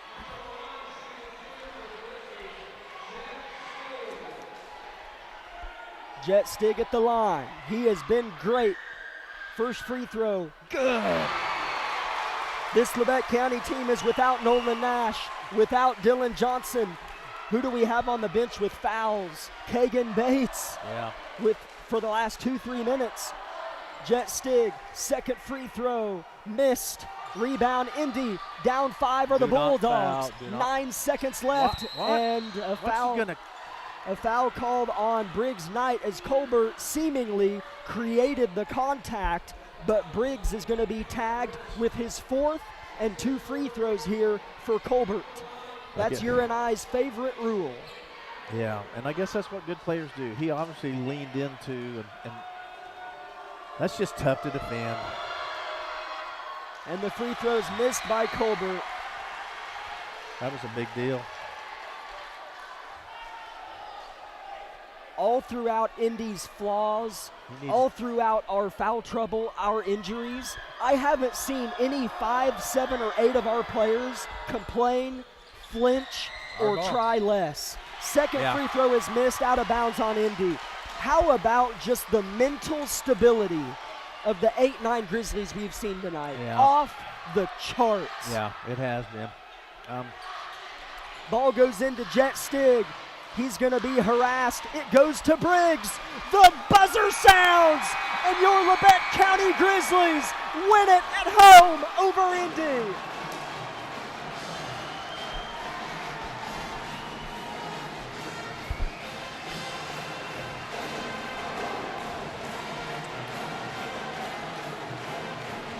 Wow,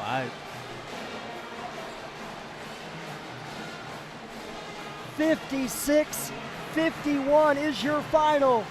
Hard work, effort, teammates. Those are the 3 words I saw put on display tonight for 32 minutes. How about that? Let's step aside for 4 minutes and come back with the Bowen Pharmacy post-game show.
Wow.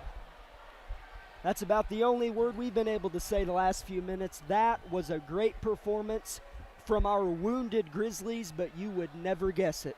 You would never guess it if you've never seen us play. No. 56-51 over Independence. Yeah, I'm a little, well, I say speechless. That was one of the best efforts I've seen out of a team, out of a group of guys rallying together, stepping up to just take care of business. Our leaders really stepped it up, and then the kids off the bench came in and played top. Everybody played up. That was just a really feel-good night right there. That was just incredible. Here they come out. Yeah. The entire student section, everyone's sticking around. I think just, everybody knows. Yeah, I mean, this team was at a disadvantage. They were at a disadvantage. I mean, they were down a couple starters, and, Indy, very formidable opponent that had a good resume coming in. Yeah. And we found out minutes before tip about Nash and Dillon. Yeah. We haven't been planning for life without them. And so I think, it almost would be better to find out 5 minutes before tip rather than 5 days. You don't have time to think. Right. And that team went out there and let it rip. Yeah, they did. And, just they're soaking it up, the student body, the athletes, the coaches. It's just because you're right. Indy's a fine team with good athletes and a good coach. And, boy, we just stepped it up. And Coach Argerbright and his crew had the kids ready to play no matter what. Here comes Coach Argerbright, so I'll turn it over to him. Oh, my goodness gracious.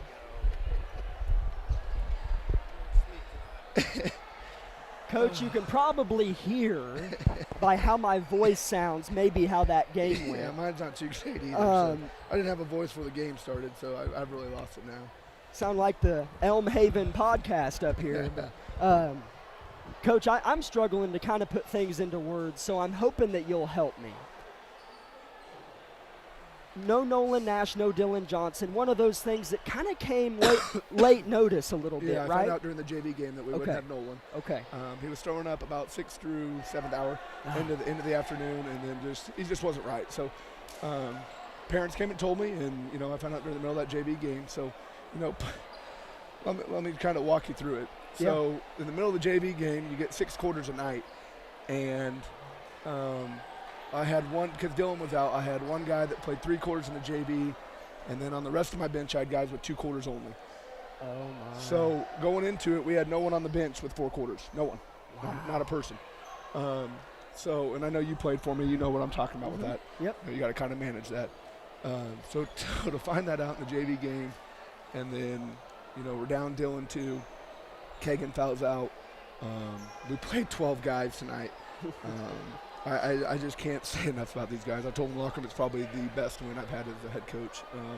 Just in the fact of all the adversity they faced. I mean, just a lot of things happened that were out of their control, and what they did was they played in control, and they took care of what they needed to control. So, we talk about all the time, control what you can control, and, that's your effort, that's your attitude, and they played their butts off tonight. The moment and the opponent, neither seemed too big for no matter what 5 white jerseys were playing hard for you. Yeah. Neither the moment nor the opponent. Yeah. I mean, goodness, Coach. And truly, I know you won't accept. I think it's a huge testament to yourself. Yeah, I'm just proud of them for playing hard. Yeah. I put it on the back of their shirts for a reason. And we talk about it every day. I mean, it's the first thing that goes on the board for the scouting report, effort. I mean, are you going to play hard or are you not going to play hard?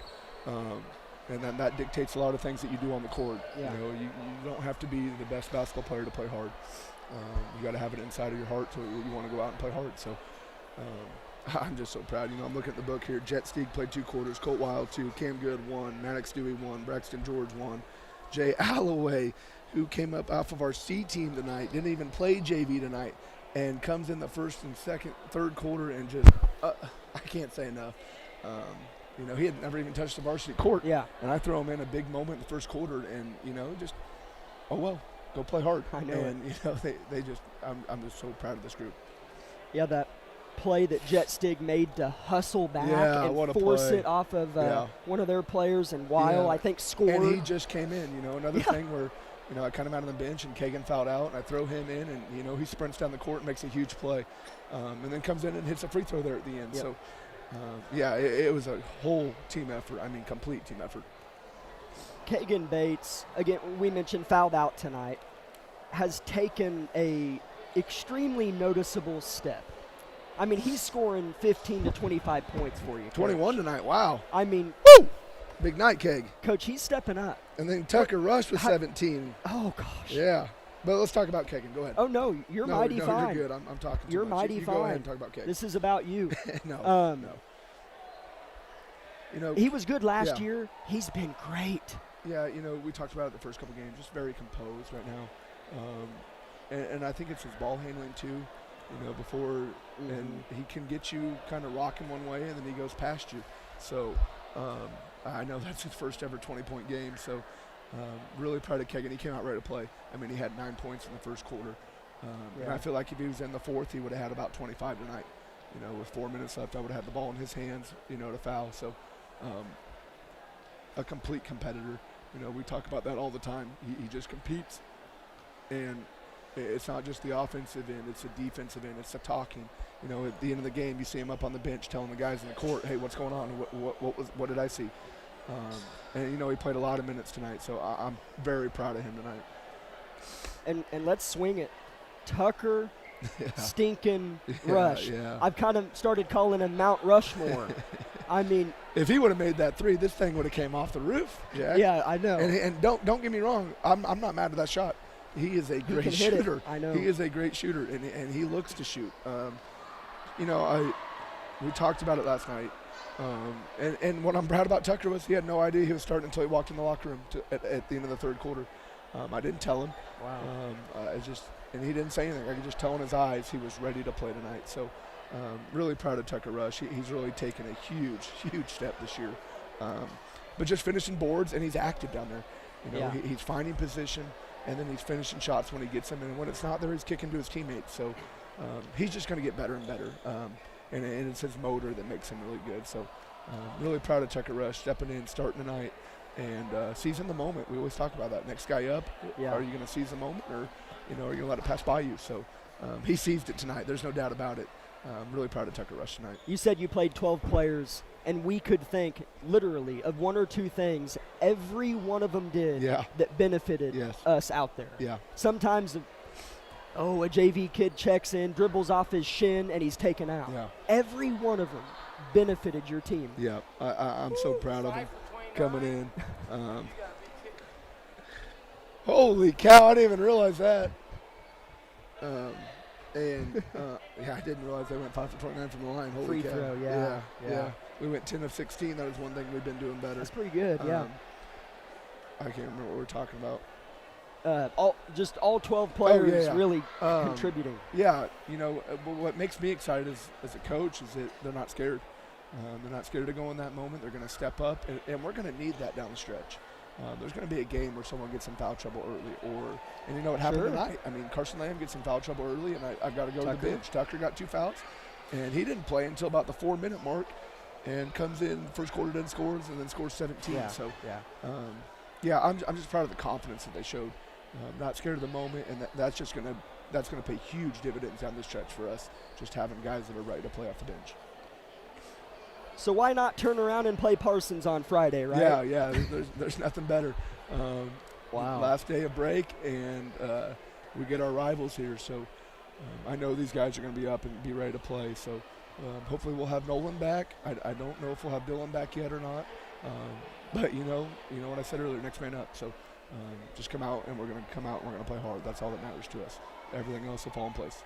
Coach, that was a 32-minute definition of the word teammate. Yeah, yes. And that was a pleasure. Thanks for coming up. Yeah, I really appreciate our crowd tonight. I appreciate them every night. And I told our guys last night, you know, we go on the road, and Mulvane had, 10 students? And then we go to Frontenac, and they had about 15. You know, and night in and night out, we get 100 students in here. And I told them last night, you know, if you are blessed and it's a privilege, the support you get, and it's your job to go out and play hard in front of the fans. So I'm proud of the boys for playing hard, but you know, I can't say enough about our crowd and the momentum and the support they give us and how much that helps us. Whether they know that or not, it really helps every night, and our guys get up for it. You know, this is a special place to play, special place to coach. And just can't say enough about the whole environment and the whole community and how they support us. So hats off to the crowd, and I'm going to challenge them. I want more of you guys here on Friday. We want a packed house. That's right. It's Parsons night. So come out and support the girls. Come out and support the boys. It's going to be a fun night, and these boys are going to get after it and give you a show. So really proud of the guys tonight. You know, we start out 1-0 in the league. That's always our goal, and you know, we got a chance to go 2-0 on Friday. So we've got to have 2 great days of practice, and we're going to come out and play hard again on Friday. I'd like to double everything you just said. That was great, Coach. What a crowd, and congrats on the win. That was fun to watch. Yeah, thank you. Go Grizzlies. See you on Friday. Thanks, Coach. Grizzlies win it. Oh, I shouldn't have shut my scorebook here. Grizzlies win it 56-51. That was oh, he left his tie over here. There you go. I don't know if I can add much more to that, folks. Tune back in Friday about 5:45 for the Tank Connection pregame show before Labette County host Parsons. That's going to be tough to top right there, guys. 56-51, Grizzly men win it, and 54-27, the Lady Grizzlies win it as well. A sweep on a Tuesday night in December in Altamont. For Isaiah Kuhn, Jack Leak, my name is Jack Leak, saying good night, Grizzly fans, and as always, God bless.